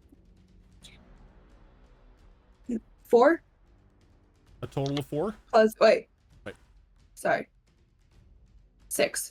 6. Okay. 2d8. 2d8 plus 2D. 2. I was like, damn, that's a little weak for a tier 2 It's- ability. It says targets you succeed against take d8 plus 2 magic damage. I was looking at the wrong one and Yeah, not it's on the 2d8. bottom words. Oh shit, a 7. So what was that? What'd you roll for the first 6 time? plus 6 plus 7. 13. 13. Okay. So that will be major damage to the undead guys and major damage to the leader as well, as meets it beats it. So you throw your knives and pretty much you don't even throw the knife at the guy in front of you. You just stab it in his back and throw 2 other knives at the undead guys. So he kind of like stumbles forward and he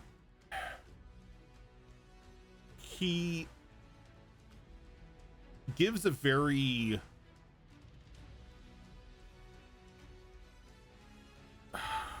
annoyed grunt as he looks over his shoulder just for a moment, and he gives out a whistle. Deal with that one for me. As he's going to mark, because he's using a reaction because he's lost 2 or more HP. He's going to mark a stress, and he's going to use his ability called Fallen Hounds.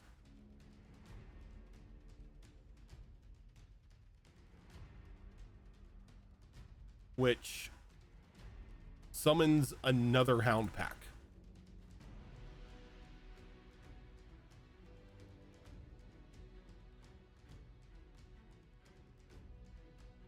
Give me 1 second here.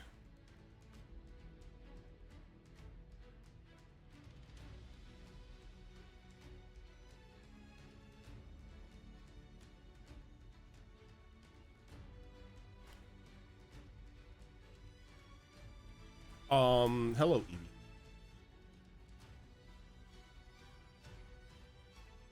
And with that hound pack, they are summoned. They are going to go ahead and they are gonna make a move at Rana for an attack.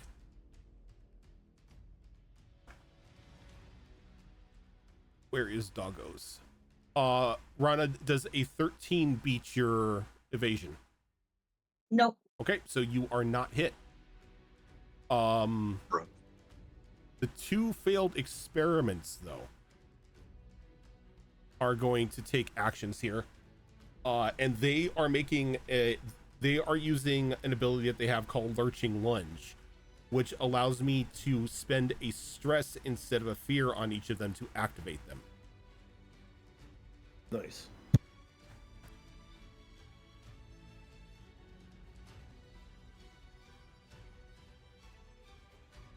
So with the first one,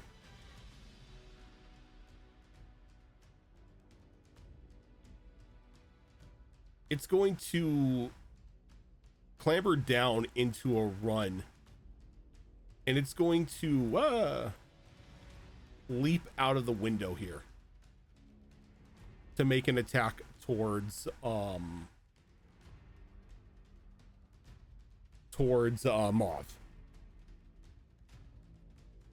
Psh, rude. I'm outside and in the air. How dare you?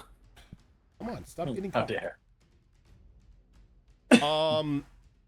That's not going to hit you, as I don't believe a 7 beats your evasion. I am not the tank. Look, a 7 would not even hit the tank at this point. I'm just saying. The other one is going to come down here. And it's going to make an attack on Rana.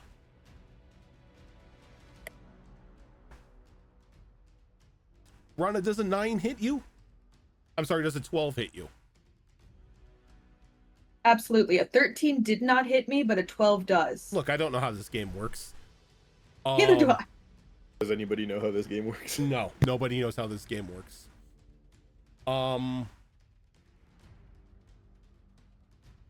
Yeah, I'm going to spend a fear to have this guy activate, vanish into his shadow, appear behind Mauve. I believe he has to then use this ability. He can't. Yeah, he's then going to try to grab hold of Mauve. Mauve, can I get an instinct roll from you? Is he jumping into the air? Because I'm not on the ground. He can appear behind you though. Oh, right. That's rude. Okay. Sorry, an evasion you said? Yeah. Or sorry, what a reaction? Instinct. Instinct. There we go.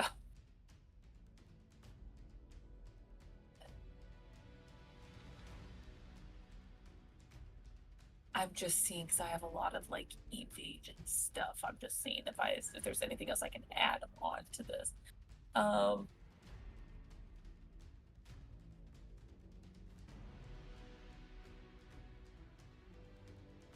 Okay. Okay. Perfect. Okay, so yeah, okay, so this is just straight up instinct. So hope is still a 10, correct? Yes. Okay. Instinct. I am very good at instinct. And yeah, that's very good. 22. Jesus. I'm all about the can't touch this. That's As my he whole shtick. jumps through, vanishes, grabs you, you resist. He disappears back into the barn, but you're still going to go ahead and mark a stress. Okay. Where's my stress? Okay.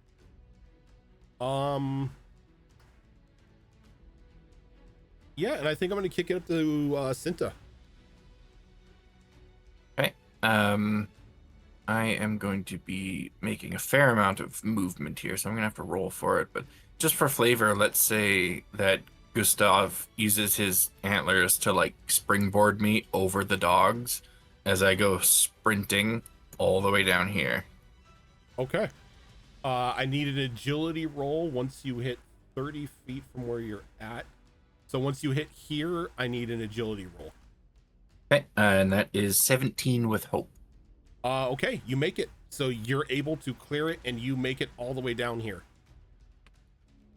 And as soon as I get to that position, I assume anyway that this guy here is the one behind the ritual that's going on. I'm going to target him with an attack. Okay.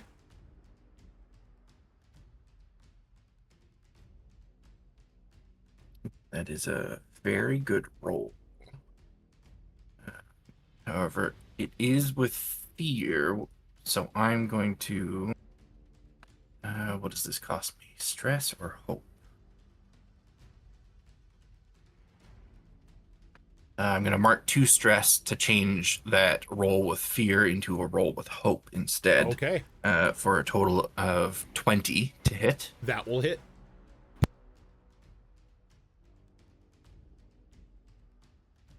Oh, that was... Oh, shit, wait.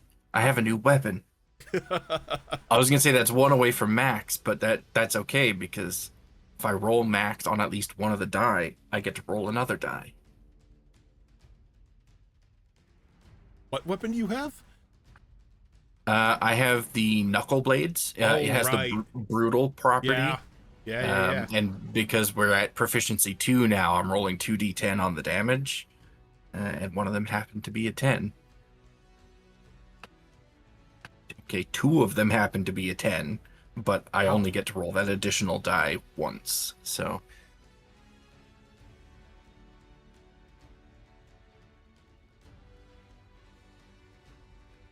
this is the damage in this game is gross. That's going to be 37 damage. Ooh. And because it was a successful attack, I'm going to use my new ability. I'm going to burn a hope to use whirlwind. And that attack is also going to hit every adversary within very close range of me. So within 15 feet of me. However, to them, it only does half that damage. Okay. So you did That's still good. 37? Yep. 37 to the ritual guy and half that to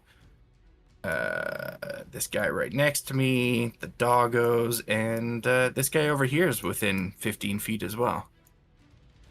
Is it rounding up or rounding down? I assume it's always rounding down. It's always rounding down. 18 fucking damage then. So, As soldiers, they're built for exactly this. that being said, so it hits the dog and it hits the hound, and it technically hits that guy. So they're each gonna take 18 damage. Yep. So let me see. That is number 2. So that one is down. Dog. That is going to be 2 points. 2 points of damage to dog, and then the cultist that is back there is what? Cult Fang 3. We said 18. Damn. Yep. It's an absurd amount of damage, that is but on severe 3d10 damage to him. on 3d10 that was a 10, a 10, and a 9. Okay.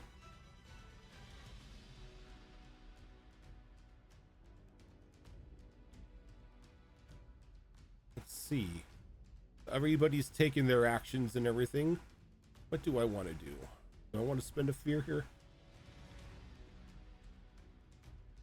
Yeah, actually, I am going. If not, I'm shooting your boy. I'm going to spend a fear here.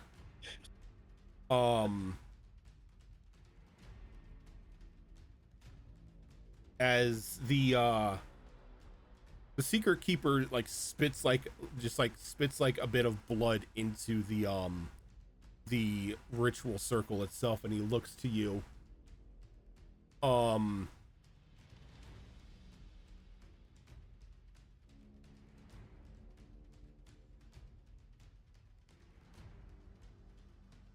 See, what does he want to do?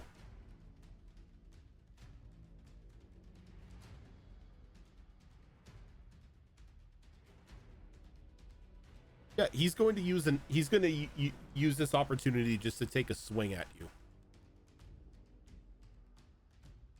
Evie, come on.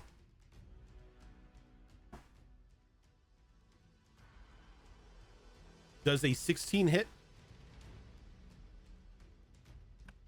That's at me, right? Yeah. Yes. My evasion's 13. There you go.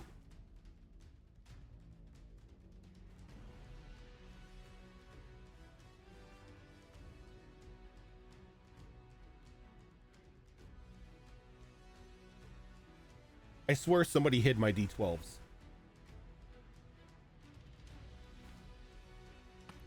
You can roll a smaller die if you want.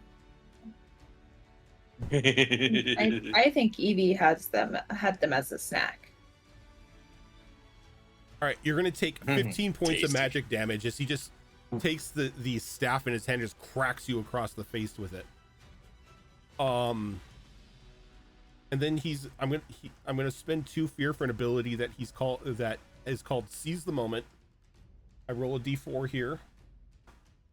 I can activate 3 allies to allow them to make attacks. So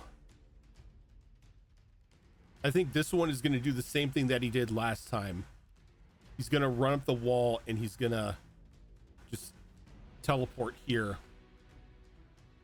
But he's not going to use his ability. Instead, he's just going to attack Temperance.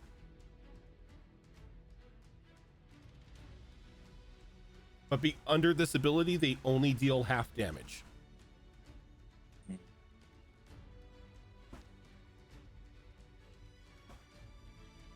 Come on. Temperance, I don't believe a 12 hits you, does it?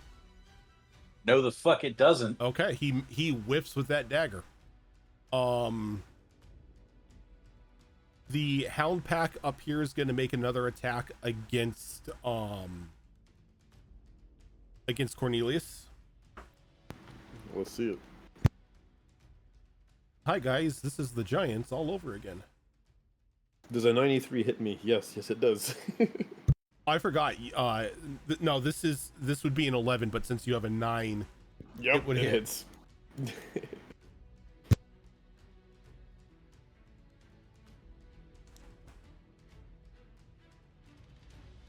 It would be 10 damage, but they only deal half under this ability, so you're taking 5 points of physical damage.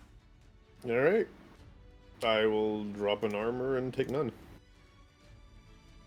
All right, and this cultist is gonna run over and try to take a stab at Cinta. Cinta, that's going to be a 15. That'll hit. Okay.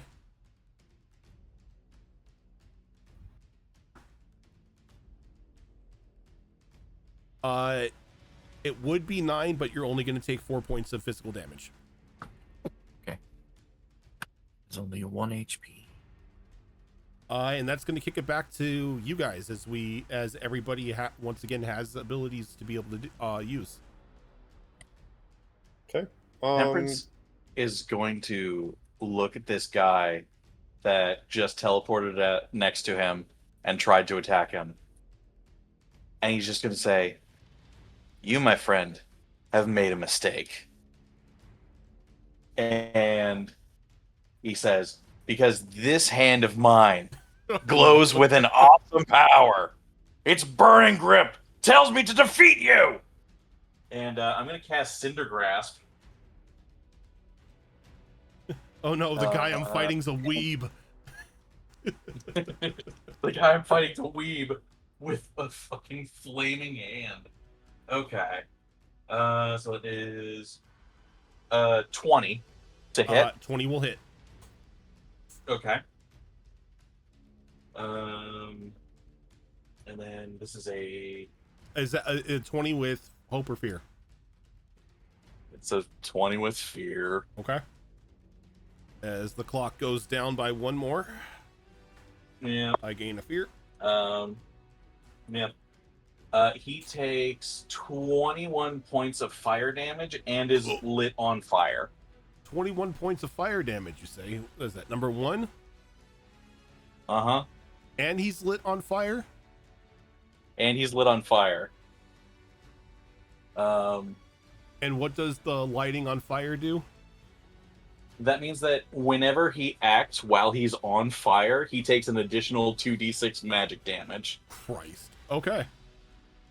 Unless he uses his action to put himself out. Right. So. Well, on fear, it is my turn. Mhm.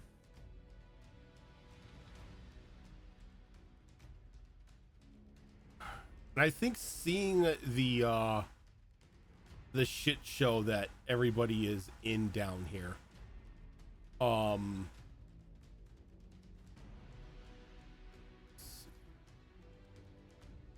this cultist is just going to make his way down to Punchy McGee Yes, yes, put more of you within range of my whirlwind. Right. Cinta, that is going to be a 22 to hit. Oh, yes.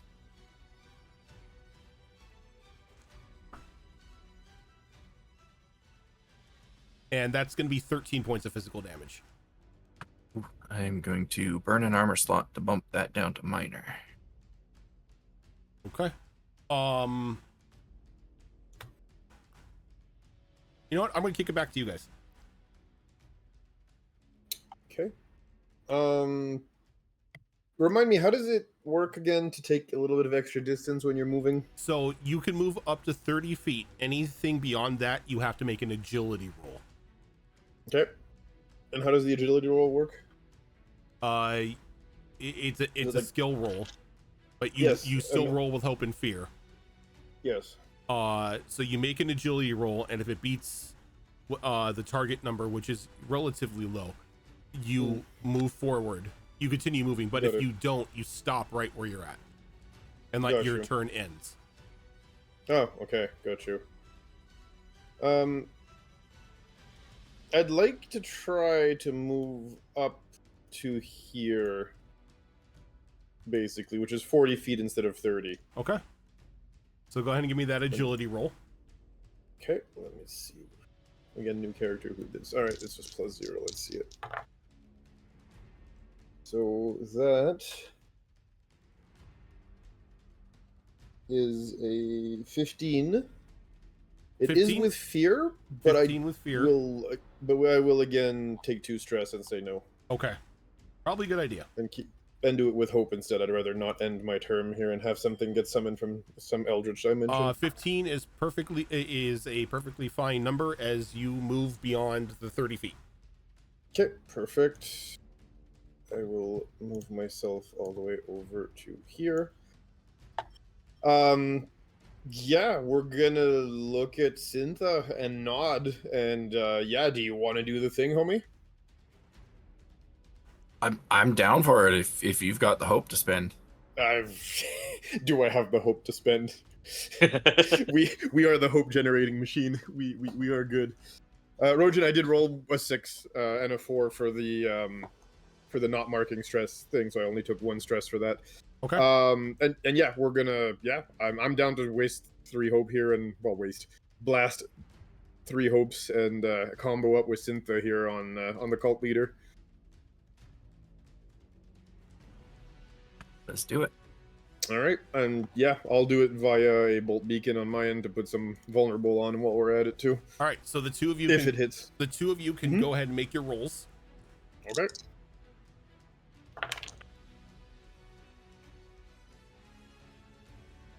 Okay, that is going to be a 15 With with fear again, but I'm gonna do the thing. okay. And I got 16 with fear. So it is All with right. hope. So for me. who's taking the roll? Is it gonna be the 15 or the 16? If you have the resources to swap your fear roll into a hope roll, I say we Yes. take yours. Okay, let's do 15 with hope then. Okay. A 15 will not hit. Ah, we missed. Okay. And Oh, although, so that's 15 on the die, but that's not counting my attack modifier yet, right? Because that would be different for each of us, wouldn't it? All right, we have a modifier. yeah, you add your. Like- it's not just the rolls. It's your modifiers as well. Oh, Right. But let like me if add we're +3 to that then. yeah, if we're doing different things, like, do we add the modifier after we decide which of the rolls to use, You add the modifier to the roll that you make, and then and then you decide which total roll you guys want to use. Oh, okay. So the 15 or the 16 that I rolled was just the numbers on the dice. That would actually be a 20 with fear if I Okay, added the a modifier. 20 with fear, and then On my end, it was an 18. Again, same Okay. thing. Forgot I had a spellcast 18 hope, modifier. I'm 20 supposed to fear. add. So which Yep. one are you taking? I think 18 hope will hit. I think What so. do you Yeah. think, Okay. Fox? An 18 with hope will hit. Nice. Okay. So we'll do that. And yeah, we're gonna spend the one hope for the bolt beacon. We'll cancel out the roll with hope, and then we're gonna spend the extra hope to get the extra damage. And yeah, 3d8 plus 2 Okay. on my end. 6. 4 is 10 plus 6 is 16 plus 2 is 18. And I got 20 physical damage. 18 say- and and 20. Yeah, 18 magical for me. Ooh, so that's a grand total of 38 damage. Of hybrid, yeah. All right. So And- as that bolt beacon comes in, Cinta, you just thrown another haymaker at this guy. Oh yes, yep. So you see like the bolt beacon go by, and Cinta throws it and grabs hold of the bolt beacon and just jams it into this guy's jaw. The man grabbed the like, spell and there's- shoved it in their face. There's I love just it. like a flash as Cinta, you feel just like the jawbone just shatter underneath this force, and his head just does like a full-on like 180, and there's just an audible snap that echoes throughout the room. And as that happens, his body just stiffens up for a moment, and then he falls dead.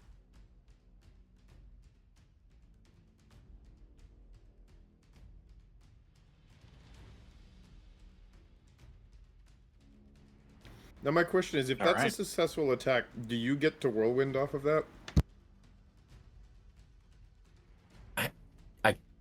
I think technically, Technically, you I do. could, yeah. Technically, you can whirlwind. At least off of his portion of the damage, but yeah. Let me just double check. No, it's the combined portion of the damage, so it would be half of the 38 damage. Yeah, it just says when you make a successful attack against a target within very close range, you could spend a hope to do it. So 38 is Um, 19. Do I have hope? Yeah, I have 2 hopes, so let's go ahead and spend that hope Also- to then deal half that damage to everyone within very close. So If we roll the combo with hope, Rojin, does that give the hope to the two of us, or Yes. only to the one who rolled to the hope? two of you. Okay. So it was 38 damage. So everybody else is going to take 19. 19, yeah. So is it Colt Fang 2 and Colt Fang 3? Are going to take. This is going to be severe damage, as both of them are going to be taken out by this whirlwind.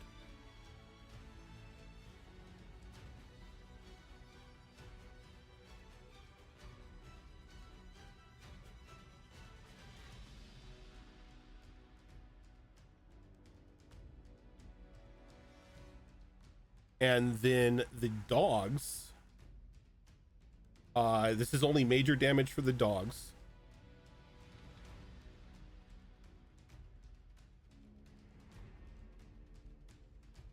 But they've lost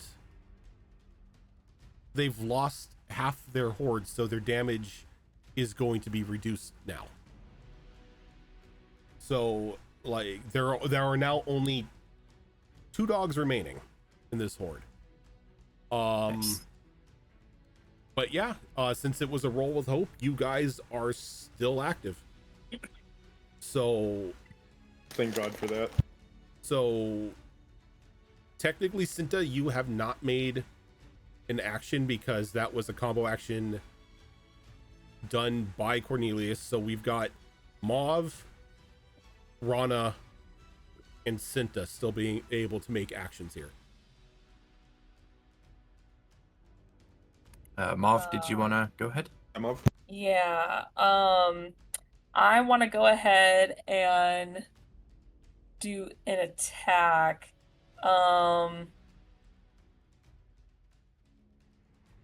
So I'm just gonna attack the guy that's in my face right now. Okay. Because I don't like him in my face. Where did I just went? There's my dice. Okay. Maul As just I'm pulls gonna a go Chiao ahead. Tzu. As I'm just going to try, after kind of dodging out of the way from that one guy, I'm just going to kind of turn around and just shoot this guy in the face, hopefully. So that's double 9s. That's a crit. Okay, so I'm wondering if like rolling with the hope dice as a D10, if that like is increasing your ability to roll crits, seeing as how you have less numbers on the die. Probably a little bit, actually. Maybe. I don't know. Yeah. So okay. So crit is my normal dice plus a d6. No, a crit is your normal dice. It rolled twice. You roll the damage twice. Oh, okay. Advantage is attack roll plus d6. That's what it was. Okay. So. Okay. Jesus.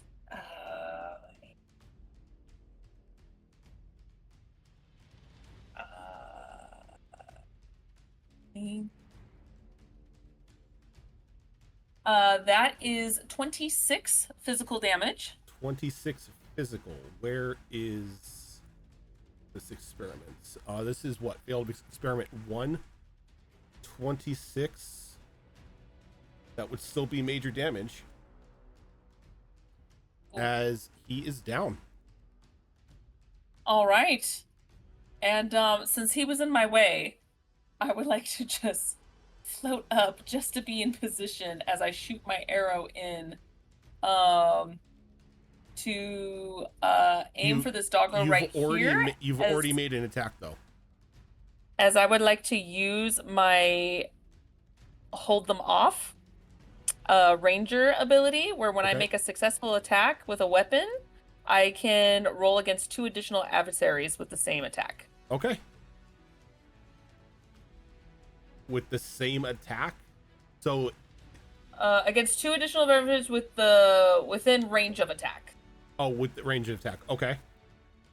So go ahead and give me a roll for the dogs that are down there next to Rana.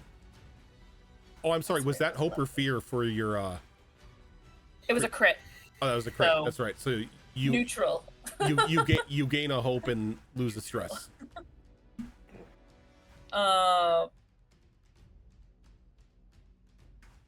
So yeah, so this would just be attacking the other 2. Yep. So yeah, so I'm gonna try to shoot for the doggo that's down here. No, that's a D20. Why am I rolling with a D20? That's not fair. There we go. You're not the DM. Okay. 18 to hit? 18 hits. Is that hope or fear? Okay. That was with hope. Okay. My regular so next 10 damage to that guy. Okay. There is now 1 dog remaining. Hey. You know what? I would like to forego, since he's technically, I can't quite get the angle I need to anyway to get this guy. I would like to just have Gustav just completely lower his head and ram him. Okay, make an attack with Gustav. My companion. My ram attack +3. Okay. He also has a 10 for his fear. What's that? Yes, everybody has. He also have a 10 for his fear. For his hope. For his hope. Hope dice. Or hope. I mean, sorry. Yeah, hope. your hope dice are D10. Okay. 16. 16 will hit. With fear. Okay. He rolled with fear. Yeah, oh, but that's a very nice attack, though. 14. 14. 14 on his ramage. Okay, that is going to be major damage to the dog. Thankfully, you guys have killed the guy that was doing the ritual, so that clock is no longer in play. Ah! Oh, thank God. Yay! So fear just means it comes back to me. And I don't know if for flavor I could, like, because of the heft of this elk, if it, like, pushes the doggo back from ramming into it. It probably not, it probably, well, it killed a couple of the horde, so it probably just throws the those 2 dead bodies away from the rest of the dogs. Okay. Okay. So as it comes to me, the one dog that is on Rana now is going to make an attack on Rana. Rana, that is going to be a total of 14 for your evasion. Does that hit? I'm debating. I'm debating if I want to allow it to hit me. Yeah, Right. pretty much. Yeah, fuck it. I'll spend 3 hope to gain +2 bonus to my evasion. Okay. Until the next time an attack succeeds against me. Otherwise, the bonus lasts until my next rest. Okay. So Oh, shit. the attack would have succeeded against you. It would have. You I'm at use an that evasion of 14. So you have an evasion of 17. So the attack misses. 16. 16 currently. 16. I'm going to have to spend 2 fear here because I'm going to activate the guy on the top up the top here. He's going to activate and then he's going to use a fear to extinguish. And then I have to use another goddamn fear to make an attack with him. As he's going Eat to shit, motherfucker. he's going to try to stab Temperance. Fuck me. He doesn't stab Temperance. No, the fuck he doesn't. That blade goes wide. And it's back to you guys. So I believe Cinta and Rana, you guys still have actions. Go for it, Rana. Okay. I didn't have a plan. I mean, my plan is always just to punch stuff, so Yeah, if you have fair. something fancier to do, If we feel hit free. him really hard.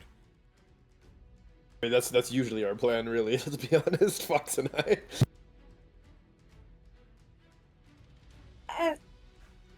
I'll try to hit the doggo with my tongue. You're trying so hard to hit one thing with your tongue. Okay. Yes, I'd like to be able to have it work. Oh my god, I love it. is your tongue Brockus's charge? It just never hits anything? Oh no! Oh, it's got the Brockus curse. No.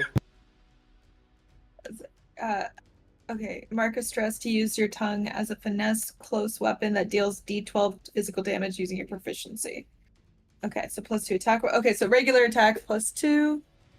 Rosa, yes, Brockus has hit once in the 5 years we've been playing.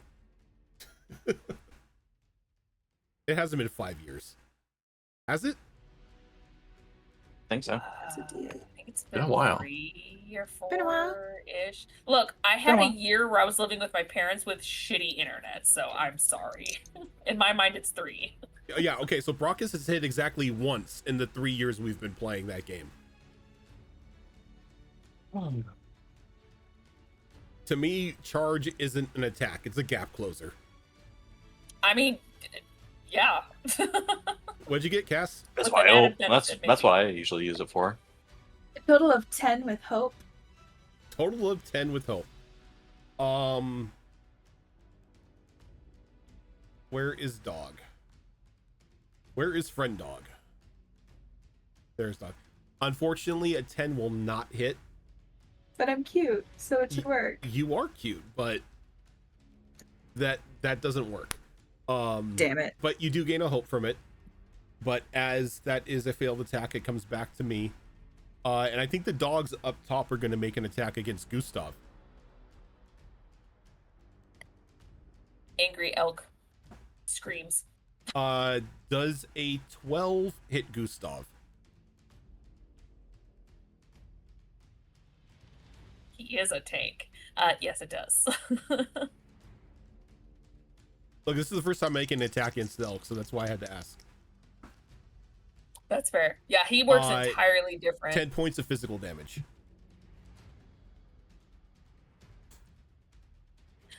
Right. Companions work different. It does not matter the damage. He still takes 1 because he only has 3 HP. Oh, yeah, 'cause they don't have thresholds, huh? They don't have thresholds. Oh no, he has 4. That's right. I leveled him up. Yeah, because they do not have thresholds. When they get hit, they technically get marked with stress. Oh, So they right. don't have like HP. It's stress. That's weird. When your companion takes any amount of damage, they mark as stress. When they mark, here's the cool part: they don't die. When they max out their stress, they drop out of the scene, whether it is hiding, fleeing, or any sort of similar action. They remain unavailable until the start of your next long rest, when at least one stress is cleared. When you can resummon them. So yeah, so it's kind of cool. So I don't have no. to technically fear of him dying in that manner, but it's still like, still want you there, buddy. Companions are the 24-hour ability from Final Fantasy 11. Basically. Yes. Yeah, so it doesn't matter daily the amount, as abilities. long as he can take 40 or he can take 1. Either way, it just marks 1. Okay. And after that, it goes back to you guys. Everyone else is gone, right? Yep. Yeah, Okay. go for it, girl. I'm going to move down here, and I am Legend this dog. Oh, Jesus. You're gonna form does a it- bond with it and then just have a really sad scene in a bathtub? Yes, that's 23 to. Okay, that dog looked exactly like my dog, so I get real sad when I think about that scene. You're the one who made the reference. But that's a 23 to A hit. 23 will hit. You don't even have to roll damage because it only had 1 HP left. So you do your best Will Smith impression. And I think rather Slap the dog at fittingly, the Oscars? rather fittingly, that was with fear. So That's with fear? Yep. All right. So I gain a fear. It comes back to me. Knife guy at the top is gonna try to stab the robot again. That is going to be a 17 this time to stab the robot. Yeah, he stabs the robot. That's going to be where are you? I'm so sorry. It's 12 points of physical damage. Okay, I'm going to burn an armor slot and only take 1 HP. Okay. I am not going to spend a fear to activate the dogs, so it goes back to you guys with everybody refreshed. All right. Well, in that case, excuse me, sir. I would like you to die now. And I'm going to unleash chaos. Okay. Yes.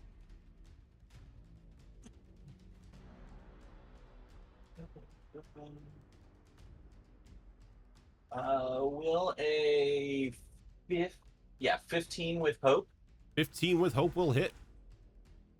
Cool. Grab my. Oh, actually, my beetles. So I actually don't take any damage from when he stabbed me Oh, because of the beetles? because of the beetles. They increase your armor, right? No, so yeah, basically they knock one threshold off of the damage, Yeah. and then I can then spend my normal 1 damage. just Gotcha. like- Oh, yeah, because they're like an overshield. Gotcha. All right. yeah, basically. Okay.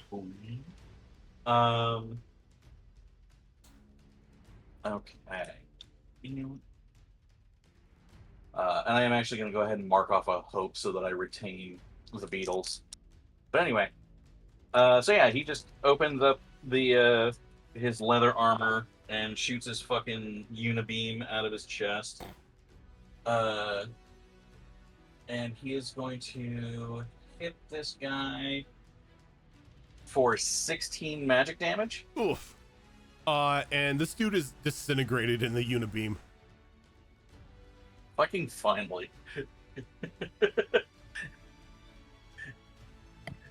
If you would allow, I would like Gustav to try and ram this thing again. Well, yeah, because it's still your guys' actions, so like Gustav and Mauve can take their actions.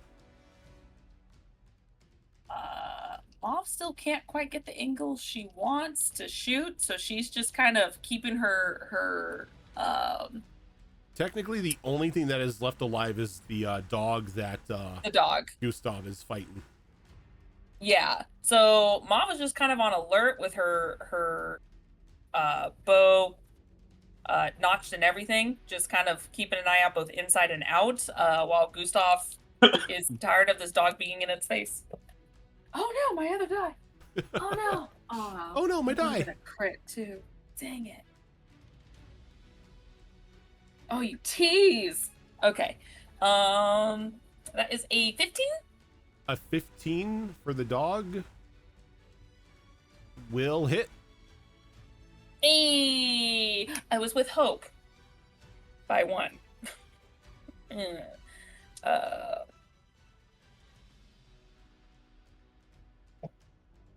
Jiminy Christmas.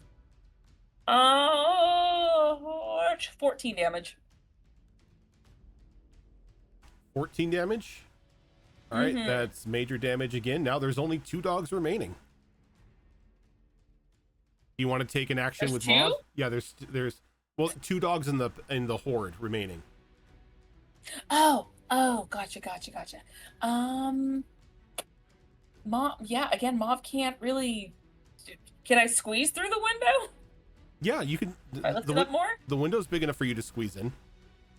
Oh, this whole time I thought it was like tiny. Oh No. gosh, yeah, okay. No, if that's it's the a case, I'm normal just gonna- size window. You can easily be in there. Okay, that is my bad. I thought this whole time I'm just like, I got it, guys. I'm just sniping. Man went Okay, through it. What do yeah. you mean? Yeah. That's my fault for assuming otherwise. Yeah, if that's the case, I will just take a shot. Shot. Everybody. It's 18 to hit. 18 hits. Is that with hope or fear? That was with fear. Okay, I gain a fear. But I don't think it's gonna matter much. Yeah. I can math. 14. 14 to hit. Mm-hmm. That is major damage, and that puts the dogs down. How do you want to do this? Putting the dogs down. Oh gosh, I didn't think I'd get this far. So she kind of comes in and just assesses the situation, sees that her boy has been trying to, like, with his giant ass antlers, trying to like hold this little mini horde off. Sees that he's just kind of flailing a few off to the side and just kind of takes a deep breath, as like I said, her bow was already notched, and just releases as she goes straight for one of the eyes of the dog and just puts the last one down. Yeah, that's what she does. Okay. As the pack of hounds fall, everything seems to clear up as the mist around you fades, as that sense of dread draining your hope and positive emotions away vacates the area. Though the inside of this barn not looking too hot. Though as all of you are assessing the situation, you hear an audible sneeze coming from one of the bodies underneath the cloth blanket over here.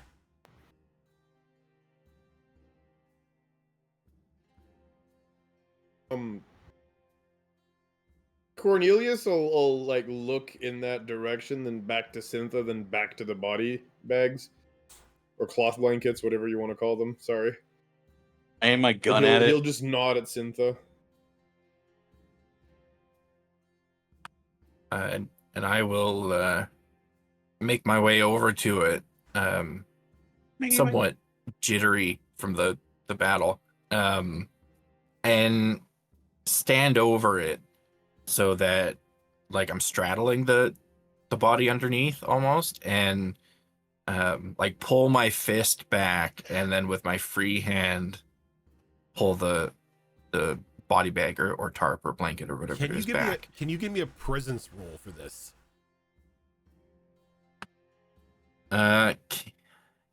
Presence. Can I? It costs a hope to add an experience, right? Yes, it costs a hope to add an experience. Yeah. Okay. Can I add my chem reliant experience to this by very obviously looking like I am currently under the influence of something and perhaps not in a agreeable state of mind? Yeah, you know what? I'll allow that. And is our hope die still a D10, or has it gone it back goes to back D12? to D12. Nice. With the ritual no longer in play, everything returns to normal.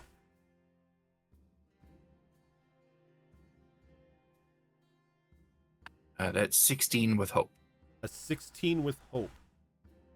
So as you peel the blanket away, you see the face of a very disheveled, scrungly looking man who's probably been underneath there for a couple days now. And he looks up at you with like horror in his eyes, and you see that like he draws like a cleaver out from underneath the blanket, but like he stops for just a moment to assess the situation. He sees that unhinged look in your eyes, and he just kind of drops it and just sort of just holds his hands up. And I'm leaning down over him, and my pupils are dilated. My eyes themselves are like kind of shaky, almost vibrating, like got like blood dripping out of my mouth. And I just look at him. I'm like, "Are you the fucking cheese man?" I love it. Cheese man? He's like, yes, that's me. I'm the Cheese King. Yes. Gregory Richardson. And I just We found the Dairy King. grab him by the collar. Why do you call and yourself the Cheese King if you pull don't him actually up. make the cheese? pull him up to his feet and turn him to face the And, like, group as and you- the as you pull him carnage out of the from- barn? You pull him out from underneath the blanket. This guy is rank. Like, definitely been under here and hasn't moved for days. Oh, fuck, dude, you smell like Jimmy. It's, I don't know what a Jesus, Jimmy that's a is, but reference point. I saw what was going on here. Just took that one. He like points over to the body next to him. Took that one's blanket and just hid. They're dead, right? And I just, with my grip still firm on his shirt so he can't like get away or anything, I just drag him over to Cornelius. Well, while he's doing that real quick, Rojan, I'd like Cornelius to just make a couple of prayers here. Not for prayer dice or anything, but more a question of like, You technically consecrating the area. yeah, just purifying, or at least make it, so that somebody who does come in can't just snap their fingers and restart the whole process as quickly. Yeah. But yeah, he'd probably be, just kind of kneeling, praying, or doing the Cornelius thing, kind of arms outstretched over the pile of bodies and giving them last rites. But yeah, when this guy kind of gets dragged to him, he kind of finishes that prayer, turns around, and how tall is this guy?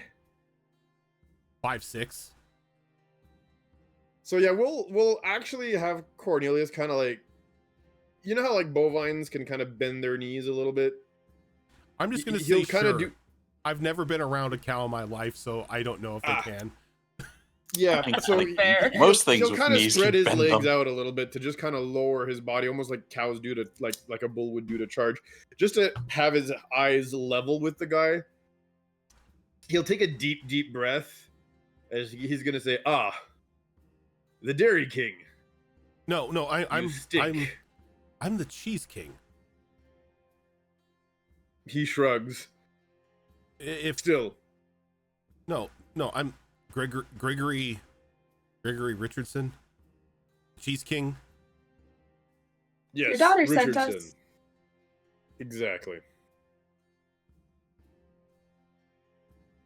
As we'll nod as you know, Rana says that. And it's Sorry like- for interrupting. it's just No, like, you're good. You're good. Please I'm. Oh, participate by all means. once we get back to town, free meals for life for all of you. I don't have a digestive tract. That's sad. Kind. So, Not to Gustav. It'll give him gas. Cornelius looks a little, displeased as he you're says, having "I a- am no infant."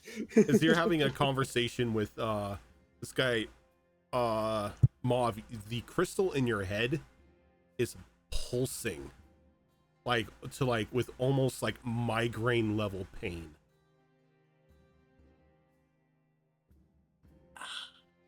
Gonna make a quick roll. As like your eyes like just instinctively lock around that shard around the neck of the backwards neck of the once ritual leader.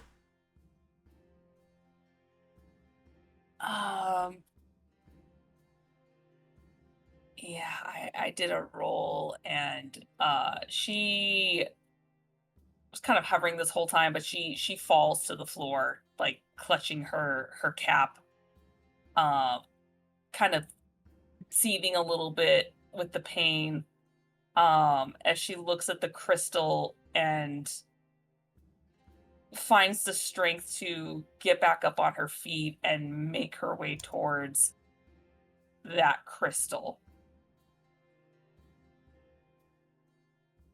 And just kind of gets a literal vibe check from it as she tries to see if something like increases in like the pulse or the pain as she gets closer, or something like it's brighter or something as she's trying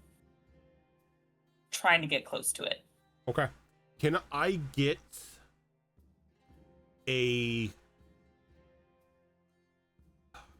a presence roll from you? It's my greatest thing. It's my greatest stat ever. That's my dump stat. Okay. Okay.